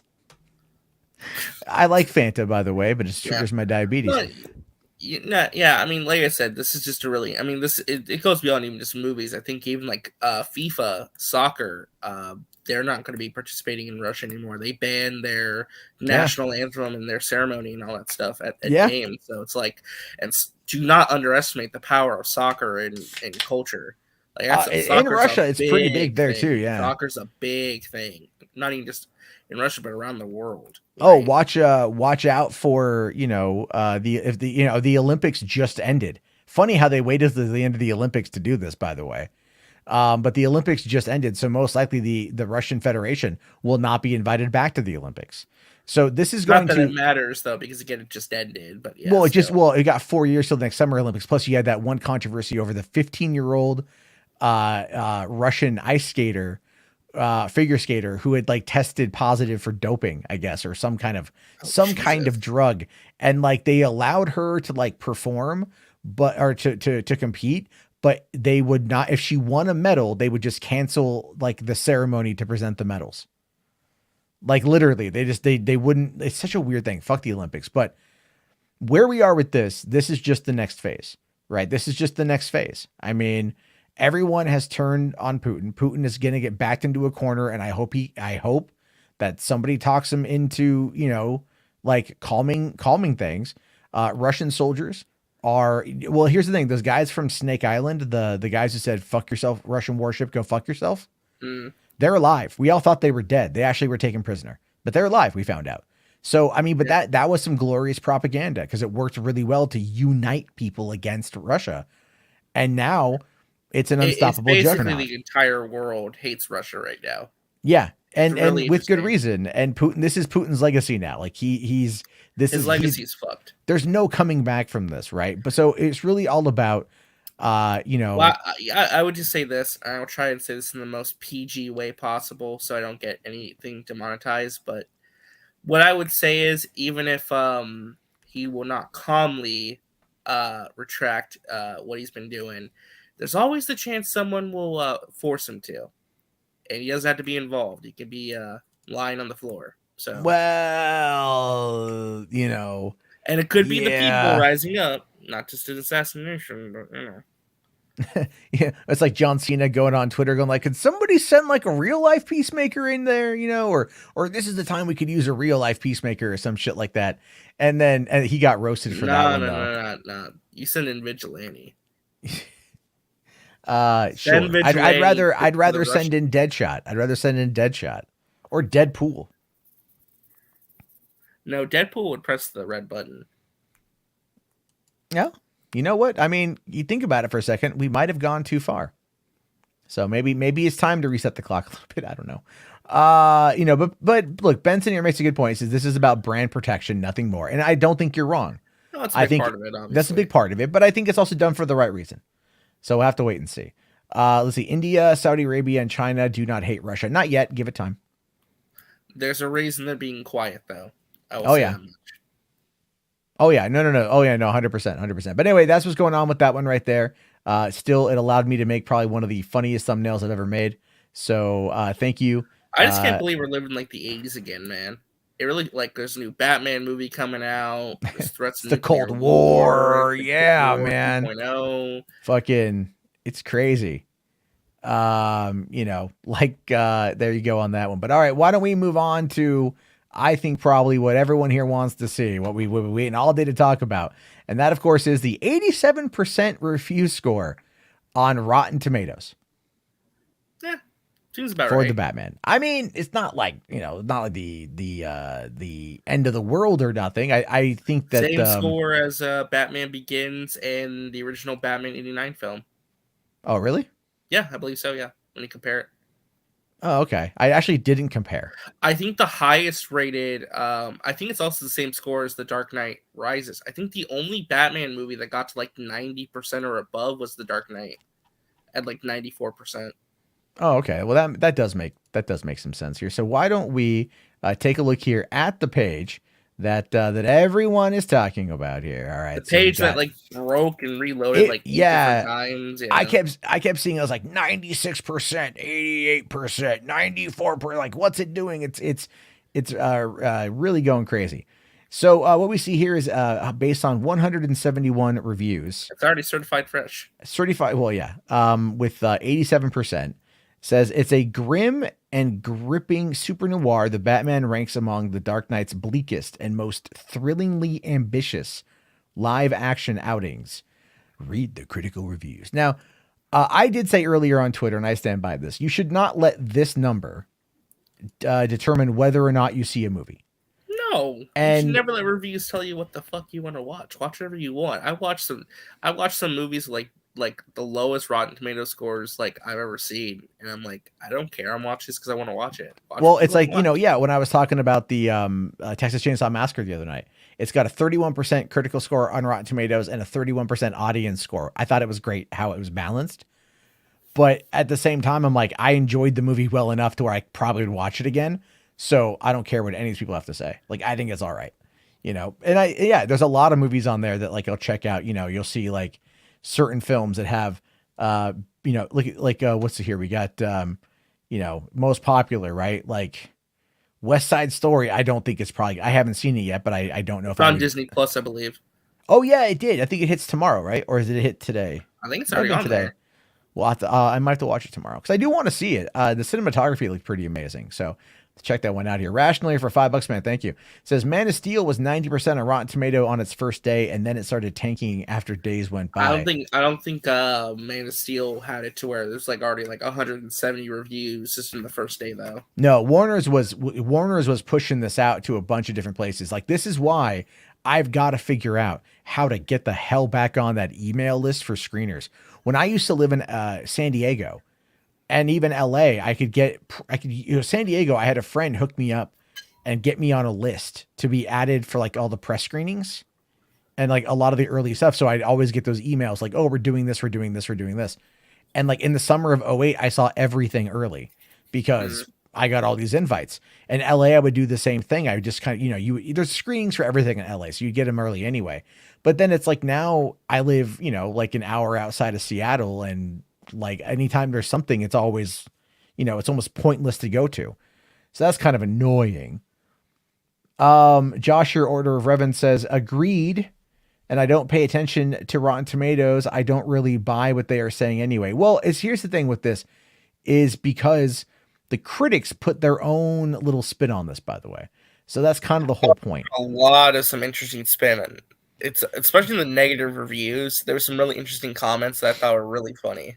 Yeah. So, I mean, at this point, I hate to focus on the negative, but I feel like... But most of the positive kind of echo the same talking points. Well, what was it? Andy Signore came out today and said something along the lines of like, oh, I told you guys it was going to get mixed reviews. Yeah, it's like, how is this mixed? It's not really mixed. 87% isn't mixed, but it's like... They're saying, like, most of them are saying, like, I mean, we'll get to it. I mean, I don't want to jump the gun. So. Yeah.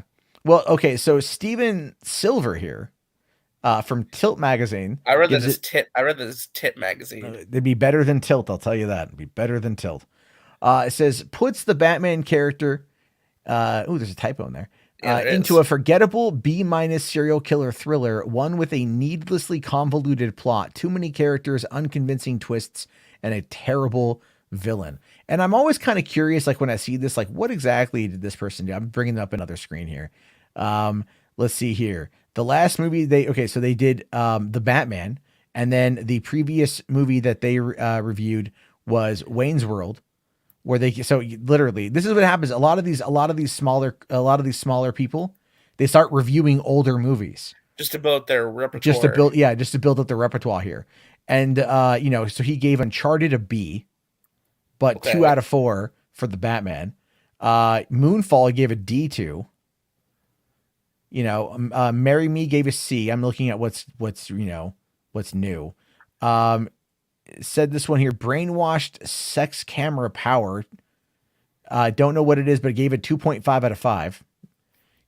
I gave TikTok Boom. Is it Tick Tick Boom or TikTok? It's Tick Tick Boom. Well, there's a movie called TikTok Boom. Oh, it's a documentary. It's a Sundance documentary about TikTok. Oh my God. TikTok. Yeah. Gave that 2 out of 5. I don't know, man. Like, he just, he seems to kind of, he gave Scream a 3.5 out of 5, I guess. Doesn't really matter. Either way, the point is that like, okay, he's kind of all over the place. All right. But whatever. You got Pablo Vilaca here from Cinema M Cena, who's from Portugal, says the Batman is an okay film that thinks it's excellent. So it's like every student film ever. So it's inspired by Fincher's 2 exceptional pictures about serial killers that I'm surprised it didn't call itself the Bus 7 Man. That's a really bad pun. That's a really bad pun. That's a terrible pun. This one though, this one takes the cake. Oh right yeah, I did some diving into this one while you're reading the other one. This is fascinating. When you look at when you click on full review, we gotta talk about that because that's where it gets really interesting. Okay, so real quick here, and I'll bring up the full review in a second. Tanya Lamb from Lola Lamb Chops, because that website says You're about to find performances. out. Okay, performances were emotional and raw in the Batman, but you're going to get a very broody Batman that never smiles. The Batman is not kid friendly for younger ones. Oh, really? Okay. Shit. Well, let's take a look here at Tina. She is a Latina mom of 5 girls, ages 16 to 8. Tanya finds her happy in traveling, watching movies, running, and living life to its fullest. She's a Marvel fangirl for, oh my God. Oh, you know. This wasn't what I was going to point out, but this is also bad. That she's a Marvel fangirl? Oh, keep reading. Okay. I'm okay with this. Yeah. If you guys are fine, again, like the video. There's 91 of you here. If you guys are enjoying laughing at this, whatever the hell it is. All right, let's keep going here. So the Batman Parents Guide. Wait, is there spoilers here? I don't want to go into it if there's spoilers. No. The majority of this webpage is just a content warning on if like your kids can see this movie. Okay. It doesn't get to the review until the very bottom. Okay, is the Batman kid-friendly parents guide? That's what she does. She writes articles about if movies are kid-friendly or not. Oh my God! You know what? This counts as a review, even though it's really just a content warning webpage. Yeah. What the fuck is Lola Lamb Chops? I'm just gonna quickly. That's what it's her. Weird. Oh, it's her website. Yeah, it's her website. Yeah. Oh, okay. But what does she got? Like Twitter? What do her Twitter followers say? She's got 13,500. She's from Orlando. I already hate her. I don't like people from Florida. No. Florida is the dick of America, and not in a good way. Anyway, so a long time ago, I'd love to be able to find this again. There was a Mormon website that reviewed movies, and they judged, like they would tell you how many swears were in the film. Oh my God. And they had a counter, had a little clicker, and like they got into it once. Well, this might have been a troll, but they got into it. I forget which movie it was, and somebody in the audience started swearing at them, and they just kept clicking the pen. Like counting up all the swears, all the times the person like said fuck to this counter, right? And it's like, look, you have like there's that one company that was in Utah that would like Clean Flicks or something or whatever it was, or Pure Flicks, where it was like they would take out all the bad stuff in these movies to give it more of like a holy bent, so families could enjoy these films without the sensitive content contained within. They don't want to corrupt the young minds of children, so they want to make sure it's maybe clean. I forget what it was, but it's anyway. That's kind of what this feels like to me. But all right, okay, so let's find out. All right, Batman ventures into Gotham City's underworld when a sadistic killer known as the Riddler leaves behind a trail of cryptic clues in the forms of riddles. As the evidence begins to lead closer to home in the corruption... Wait, this is the fucking synopsis. That's the synopsis, yes. All right, I've read that before. Why is it rated PG-13? Well, the Batman is rated PG-13 for drug content. She's ripping this from the fucking MPAA website. Yeah, I wouldn't read the mature content because it might be some spoilery because that's to explain where the violence comes from. Oh, yeah, okay. We'll skip past that there. Good point. But she just said, your parents need to know that the Batman contains a lot of language and sadistic content like murder, corruption, and drug use. I didn't realize that sadistic content like drug use is a thing. That's kind of funny. Let's see here. All right. Okay, so I'll skip past this. Hold on, I had to mention this. They talk about the sexual content. There's a couple of kisses and some sexual tension between two characters. There's some scenes that take place in a club with scantily clad women who are treated poorly. Characters drink alcohol and use drugs. But yet they wouldn't give Oswald Cobblepot a fucking cigar. No, they wouldn't. They wouldn't give him a cigar. All right, is the Batman appropriate? This is where it gets more into the review. Kids under 13. At a running time of almost 3 hours, many kids won't be able to hang for the Batman. I often found myself checking my watch, waiting for something to happen. With the subject material and a lack of noticeable character costuming, my kids will be bored. Not to say there's nothing redeeming about the Batman. Matt Reeves tried to make something different from the typical superhero movie, and I appreciate the effort. But it's no secret that I prefer Marvel over DC. I was missing some humor to lighten the mood. There's some dry humor that I chuckled at. But I found myself laughing more at Batman's cumbersome cape that often looked like it was tripping him. Hold on, though. Did the reviewer just admit that they have an inherent bias against DC? Yes. Yes, I did. Why is this I don't... Hold on. Let's keep... Oh, my God.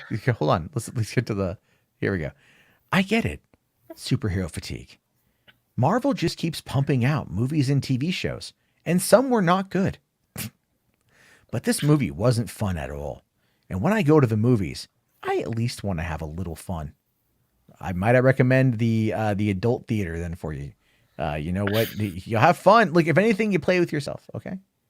You don't have to bring a friend. You can play with yourself, right? And you can do what you need to do. The whole thing was melodramatic, but all for the darkness. I wanted more originality.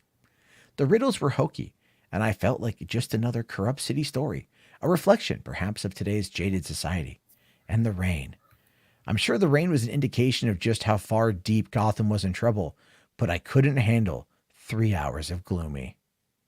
The performances were raw, and Zoe Kravitz was a standout. She was emotionally vulnerable while still being tough. Robert Pattinson understood the assignment. Oh, no. No. Robert, I want that on a poster. I just want that on a poster. Robert Pattinson understood the assignment. That's what I want on a little blurb on one of those ads. You know, just Lola lamb chops. Robert Pattinson understood the assignment. I hate that meme, by the way, but yeah. And was the Batman this movie was made for? The one character weakness for me was the Riddler. I was buying it until the end scenes, and then it was too much. As if yelling equaled unhinged. I can see DC fans really liking the Batman, but after coming off of Spider-Man No Way Home, there's just no comparison. Oh my God. Oh, Lordy. Oh, this girl is not right, but I don't want to go too further into that because we don't really know. So, click on her page real quick where you can see what other movies she's reviewed. Sure. Scroll down a little bit. Look at what she rated Tall Girl. 2.5 out of 5. And gave it a fresh. Yep.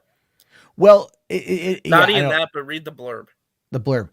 Cute and cheesy. The plot may be iffy, but I'd choose this over Euphoria for teens any day.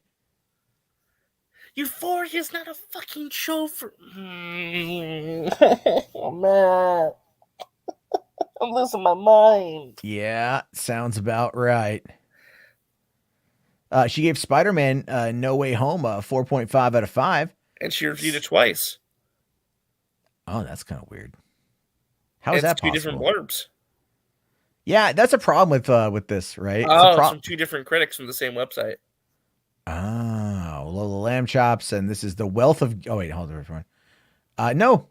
Wealth of Geeks. Well, Wealth of Geeks. Spider-Man No Way Home is a fun romp through the Spider-Man universe. Just don't forget the tissues. Less kid-friendly than previous Spider-Man films. Okay. Oh, okay. So she wrote the article, wrote the review on two different websites. So she is apparently, so she wrote it for, I want to see here. Okay. So she does the same thing here. What does she say about mature content in No Way Home? I got to see. All right, here we go. This is from No Way Home. There are a couple of kisses in a scene where a male character is in his underwear. It is assumed that the two characters were having sex, but they didn't. A male character is shirtless and presumed to be naked, but nothing is shown. A comment is made, how a character is awkward about sex. Characters die, and those scenes may too emotional, especially for empathetic children. Not quite as brutal as Avengers Infinity War, but still heartbreaking. Topics of loss and death of loved ones are discussed. Jesus, like just put your kids in like the crucifix blanket, whatever that's called. Like, goddamn. I'm trying to see okay. I'm sorry to take you down this rabbit hole, but you've got to look at the Eternals review. I still haven't seen the Eternals yet. So what I'm trying to figure out here is if she just copy and pasted her article, her review from Wealth of Geeks. I don't. Okay, I will just say this. She said, "I miss the old Marvel." This is okay. Let me just read you her blurb for Eternals. Okay, hold on. All right, here, I'll find it down here. Okay, just read the blurb for Eternals. Okay. Call me basic, but I miss the old Marvel. Eternals is not all bad and will appeal to many. An unnecessary sex scene makes it non-kid friendly for some family. I hear the sex scene is kind of nothing that's really there, right? It's just kind of, right? It's just kind of. Oh my God, she liked Dear Evan Hansen. She gave it a 4 out of 5. It says here, yes, some of the characters look old and the storyline is problematic, but I'll be darned. Once Ben Platt starts singing, I forgive it all. Plus, Dear Evan Hansen is more kid-friendly than the musical. All right. Let's see here. All right. What'd you say about Jungle Cruise? Gave it a 3.5 out of 5. Yes, sometimes Jungle Cruise feels like it's going on for Niles and Niles. Okay, I can't do more than that. I can't do bad puns. Yeah, did she? They're not in the Nile. They're in the Amazon. Did she review Zack Snyder's Justice League? Let's see here. She did Luca. Okay. All right, hold on. I'm just kind of going. Mitchell's knows audience, weak story. Oh, Mortal Kombat knows its audience, weak story, gratuitous violence. Damn, Lola, going for the cheap shots against the Mortal Kombat fans. She did not do Zack Snyder's Justice League. She did give Raya and the Last Dragon 4.5 out of 5. So I'm gonna. Oh, okay. Rashel's saying that she did. It's on her website though. Oh, she did. Okay. What did she rate it? I'm looking right. I found it. Rashel sent it to me. So hold on. I'll put it in the prior chat. All right. I like how we're just doing like this deep dive into like one person. Sure. Why not? So, like, it's just kind of interesting. Well, what do you think about parent guides for movies like this? Do you feel like they're necessary? Stupid. No. They're stupid. They're just stupid. So you don't think there should be like breakdown of scene by scene to make sure like you know what's exactly in the movie for your kids? I'll tell you, okay, like it's just like, look, man, parents need like I'll put it to you like this: when a parent says I want to watch it first to make sure it's okay for my kid, I respect that. I respect that because you're putting in the effort, right? You're putting in the effort in order to do that.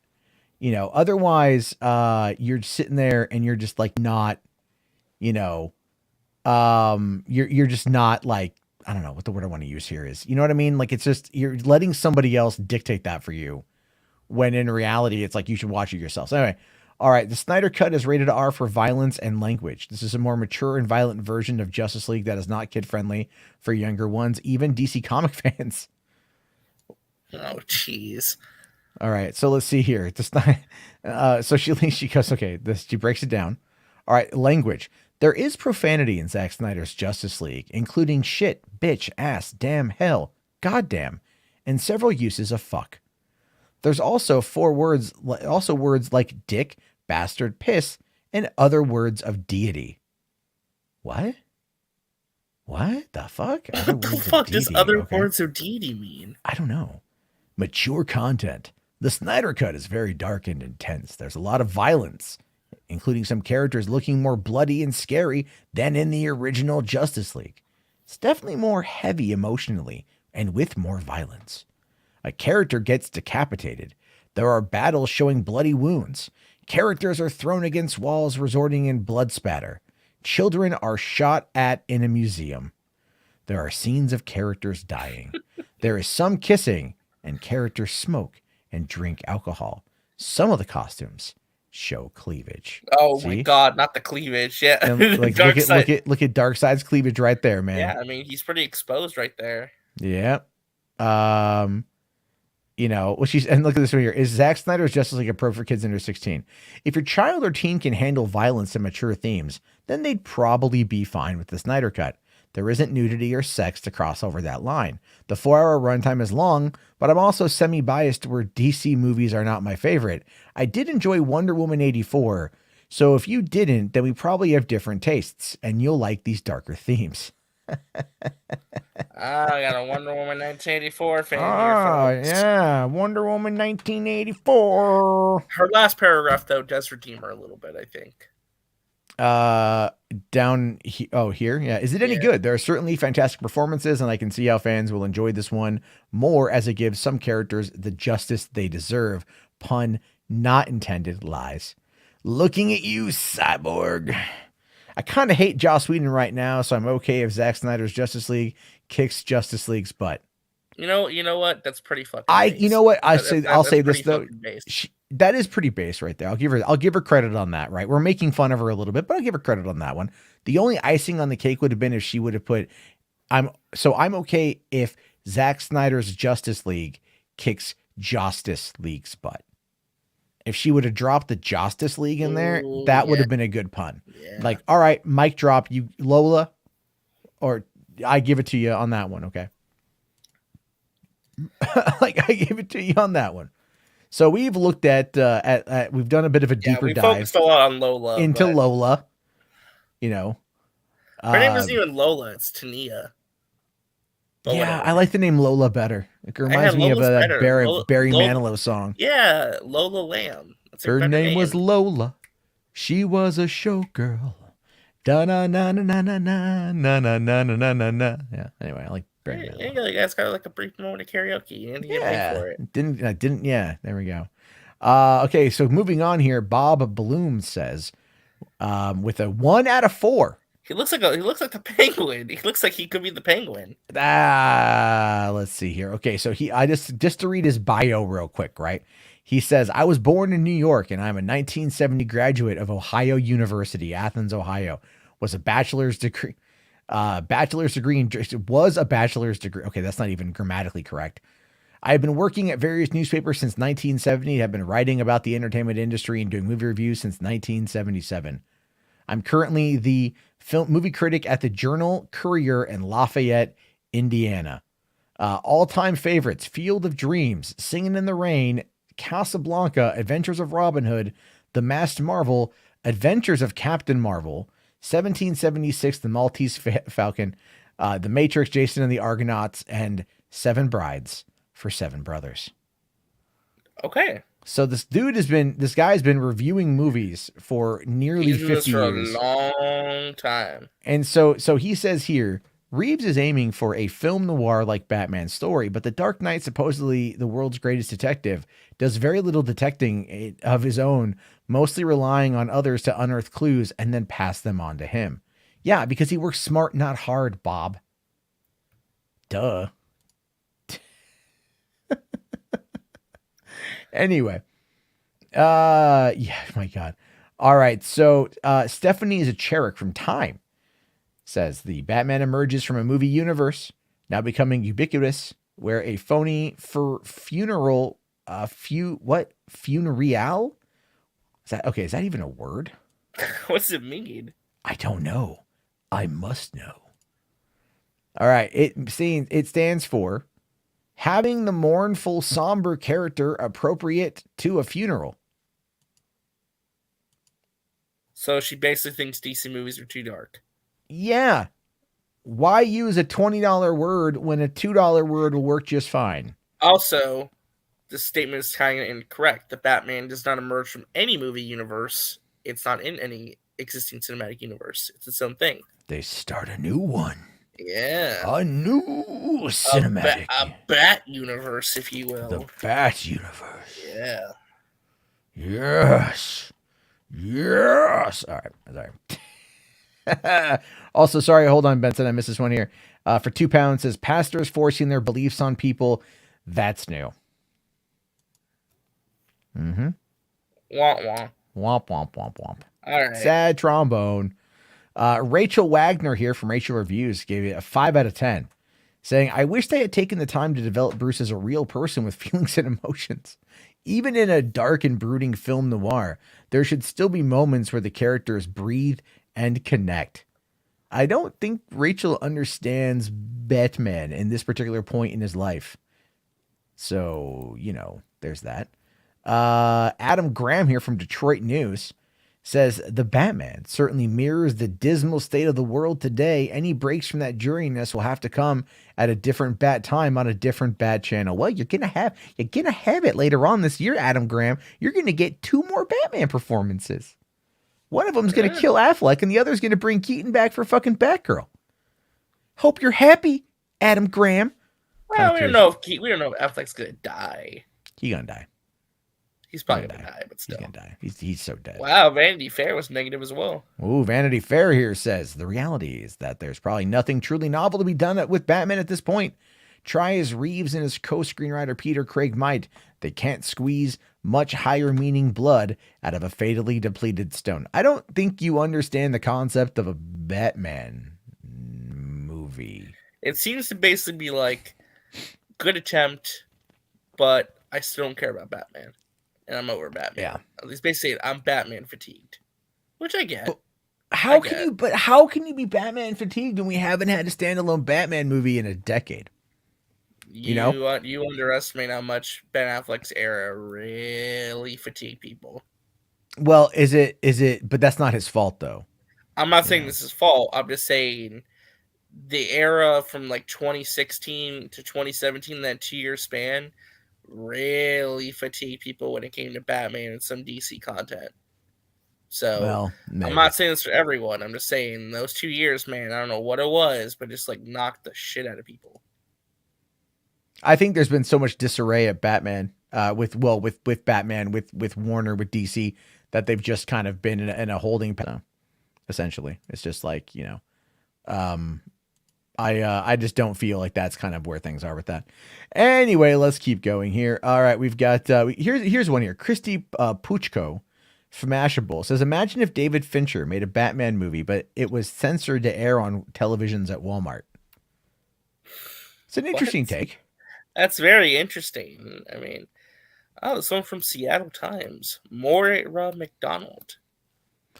All right, saying here, depressing, dark, and endless. I don't know about you, but this particular time in history does not seem like the moment for a movie that will leave you A, miserable, and B, wondering why nobody in Gotham City seems to have heard of light bulbs.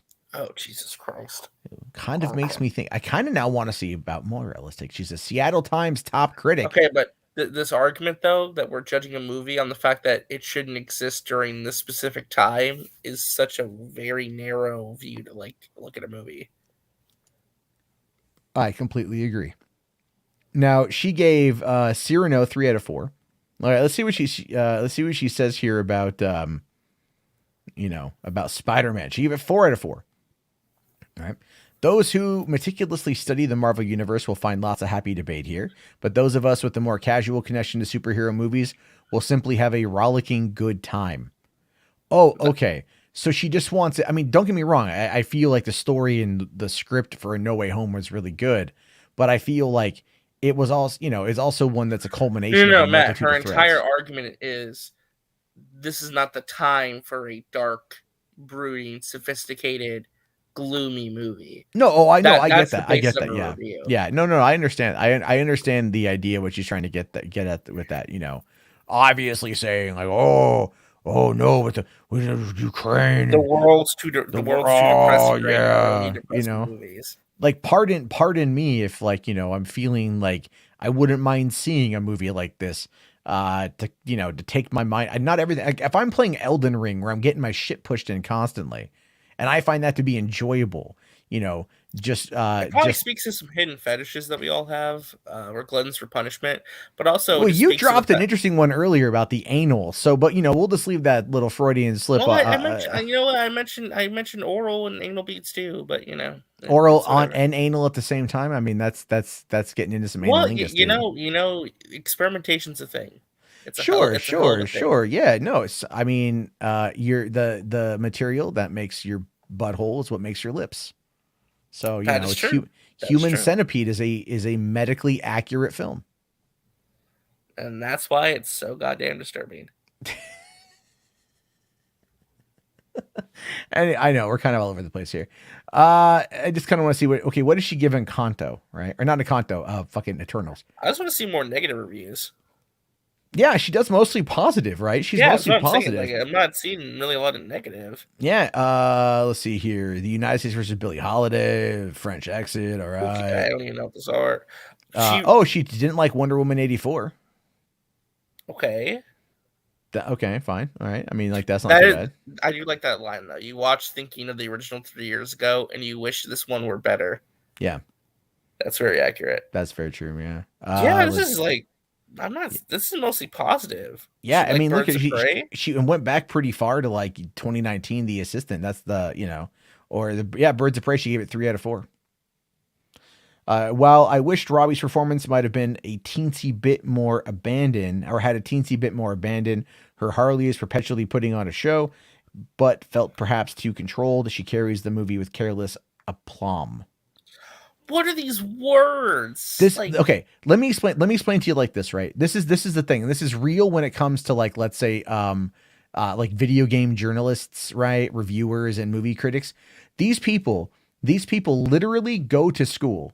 All right. These people go to school to learn how to be journalists. So they go there to learn how they want to write. They want to write epic prose. They want to be the next, like J.D. Salinger, or they want to be the next freaking, gonzo journalist. They want to be all of these things, the next Stephen King or the next, whatever, right? They want to be like, they want to write about all this stuff. And so they go and they spend all this money on their education, and they get all of, like, get in debt and up to their eyeballs, and they need to find work when they get out of there. And what's the emerging market that ends up giving them the most amount of play because it makes the most amount of money? Entertainment news coverage. So imagine you have dreams, aspirations, even when you're a child, and you're like, I will see myself one day reporting from the front line of an international geopolitical conflict, right? Like, you imagine yourself being there on the grounds in Kyiv, witnessing the ghost of Kyiv over the sky, eliminating Russian fighters. You're going to be right there bunkered down with President Zelensky, getting the greatest quote of the fucking modern age, elevating a man to near hero status on a global stage. And then you imagine all of these things, but then you go to work and they're like, hey, yo, can you go watch the fucking Eternals? And then I need a 500-word article about the movie. Or if you work the video game sphere, hey, can you write an article about sexism in video games? But don't mention the sexism here. Yeah. And make sure you make it about Gamergate, right? You got to use Gamergate 5 times because the algorithm loves that shit. Can you write an article about why the fact that I can't get a PlayStation 5 is oppressive to minorities in this country? Please turn that into Kotaku.com. Wait, is that a thing? Is that really an article? That was really an article on Kotaku.com. I have not paid attention to Kotaku in a while, and I'm not surprised in the slightest. Please tell me Patricia Hernandez wrote that goddamn thing, because I think she's the EIC over there now, which is I couldn't tell you the name. I think it was a dude, though. Yeah, okay, well, that doesn't surprise me either. Jesus Christ, that is fucking terrible. Or it could be like, I need to turn in an article. This Persona 5 DLC in Smash Brothers is coming out. Just listen to the soundtrack that Nintendo sent us, and just let us know what you think about it. Oh, you found an issue in it. Great. We can make this to an issue where we bring up the R slur. Great job. Oh, I remember that. I do remember that one. Yeah, kind of. I remember some vagueness of it all. So then going on here, because we'll kind of finish this one out. Justin Chang, top critic, LA Times, says it's a movie of alternately promising and frustrating half measures, in which Reeves' shrewd storytelling instincts and the usual franchise filmmaking imperatives repeatedly fight to a draw. Again, it's the people who wish that they were more. I saw someone say, Rational here, say Roger Ebert. That's the thing. These people didn't go to journalism school to become Roger Ebert. Roger Ebert loved movies. There's no question about it. That was his passion. That's what he always That was his passion. And it's like, school, honestly. Yeah, they love talking about it, and that's what they wrote about. That's why they're the greatest to ever do it. Yeah, these people want to be like the Dan Rathers. You know, they want to be like I think the they're Hunter trying- S. Thompsons and shit. Yeah, they're trying to emulate like the Richard Ropers, the Peter Travers, they're trying to the Roger Eberts, but they're not Sure. capturing any of that. And well, the thing is, they don't have the personality to back it up. Well, also it's because the video review market has dominated this, and that's where people go for the movie reviews lately. Yeah, I looked at a bunch today earlier on my stream. We watched a bunch of reviews, and they're the ones that get the most clicks. It's what gets it trending. It's either tweets, reaction tweets, or YouTube videos. It's not these full reviews on websites anymore. I mean, I'll fully admit, like, I react to tweets all the time because it's a lot of truncated information, centrally located, and I can get a nice quality screen grab and then move on with my fucking It's day. also clear, concise, and gets to the point. Did you like the movie or not? Yeah. Simple as that. Which is usually far greater than how I talk. So, you know, there's that. But no, I really look at this whole thing and I think to myself, like, it's just ridiculous nonsense. How this movie is just getting, like, you know, look, 87% is not terrible. Okay. But I do think it might have a little bit of an impact. And I say that because, you know, coming back over here, you know, we can see that according to Discussing Film, the Batman is tracking to earn between 100 and 125 million, which hey, that's a win. That is a win. That's not a bad thing at all. What I would say is, though, they are saying if the momentum kind of goes a little higher, it could reach 140 to 150. That was per Variety. Well, right now, I'm anticipating 125 to like 135. That's where I'm sticking. Well, yeah, and I think a big part of it too is once people get out of the movie tomorrow, and once, because there's going to be a flood, like you know, because I mean, I'm seeing it at 7, you're seeing it at 7 your time. Yeah. So you know, that's 2 hours before me, and so like by the time I get out at 10 p.m. Pacific, and you know, by that point in time, all the East Coasters are already going to have their videos up. And you're just going to start seeing the wave of the Central Time people like me doing our videos and exactly. So I'll do a quick reaction on it, you know, just out of the theater tomorrow night when I see it, and then I don't think I'll do. Here's the thing: I don't think I'm going to do a full on review. I think what I'm going to do is I'm just going to do a full patio commentary dedicated to it, and that will serve as that. As well. Like I might like a free talk patio commentary, or more like a just put together the patio commentary, like to put together like the podcast version. You know what I mean? Like just do like a 40-minute episode where I just kind of talk about it. I mean, I could also do like a couple days down the road, do a spoiler stream, and then bring everyone in to talk about it, because that's going to be something fun to do. People like spoiler streams. I like them too. They're fun to gush over everything. It's just I also want a couple days with it. Just let it sit with you a little bit. Well, because that's one of the things I was seeing is that people out there were saying, like, look, this is one of those ones where I want to try and see it at least twice this week. I want to try and see it on Tuesday, and I want to try and see it probably on Saturday or Sunday.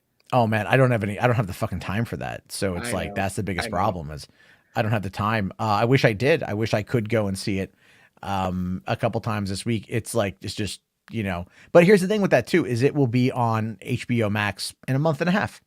It will be on by mid-April. Actually, no, I think it'd be in May. It's 45 days. 45 days. It opens up March 4th. So 30 days would be April 4th. Tack on 15 more days. So we're talking like third week of April. Oh, my math is way off then. I'm stupid. No, I mean, sometimes it's hard to kind of contemplate that. I get that.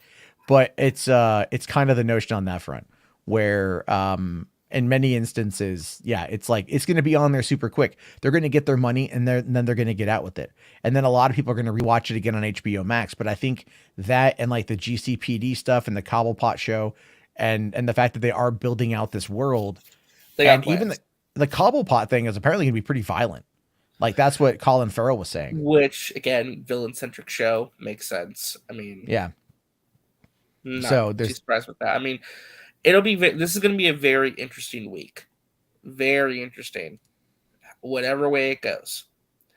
I've been looking forward to this movie for almost 4 years. It's been 5 years since it was announced that Matt Reeves is going to be directing the Batman. Right. I mean, I've been looking forward to this movie for a very long time, and it's finally here. hopefully I enjoy tomorrow. Hope for the best. Hope everybody likes it. And it'll be whatever it's going to be, you know? I am, I'm very excited to see what comes out of it. Again, I've been waiting for this. Matt Reeves is a fantastic director. I've loved all of his movies. Even the Let Me In, right? Which I preferred the original Let the Right One In, the Swedish film, but I thought he did a good adaptation with Chloe Grace Moretz and Cody Smith McPhee. And then also Richard Jenkins was really good as the caretaker. So it was a solid movie. But not as good as the one I really like. But all right, I did see one here real quick because I do got to wind this thing down. But Benson here says, great news about Momoa and Bonet giving their marriage a second shot. That's a good thing. Did you hear about that? No, I did not know. So did you hear that they had split? I had heard that they split. Yeah. Yeah. So they split, and then they came back and they said that they're going to give their marriage another go. That's good. Which is really good. Which is really good. I'm glad about that. And I think that needs to happen more. I think having a positive relationship in Hollywood, an actual long lasting marriage that goes through the ups and the downs. And, what I just hope that we don't find out like Momoa was cheating or anything, or she was cheating or anything like that, Well, yeah, obviously that'd be terrible. Hopefully it's not the case. So yeah, with any luck, we'll get there. But all right, man, on that note, I am going to wrap it up because it's almost 1 a.m. here and I am tired. But I appreciate RJ coming on. Thank you very much, man. Thank you to everyone else who's paid attention tonight. We had pretty decent, almost had 100 people watching. Thank you all very much for checking out the stream. If you haven't already, please like the video. Like right now, there's 82 of you. You guys can do it. I believe in you. And I'll see you guys tomorrow night. We'll do a bit of a later, shorter stream tomorrow, talking about the news of the day. And of course, my thoughts on the Batman, and probably RJ will join me telling me his thoughts as well. Yeah. I will. Yeah, tomorrow's going to be a very big day, whatever way it goes. So, yes, it will be 100%. All right, guys, thank you so much. Talk to you all later, and peace out.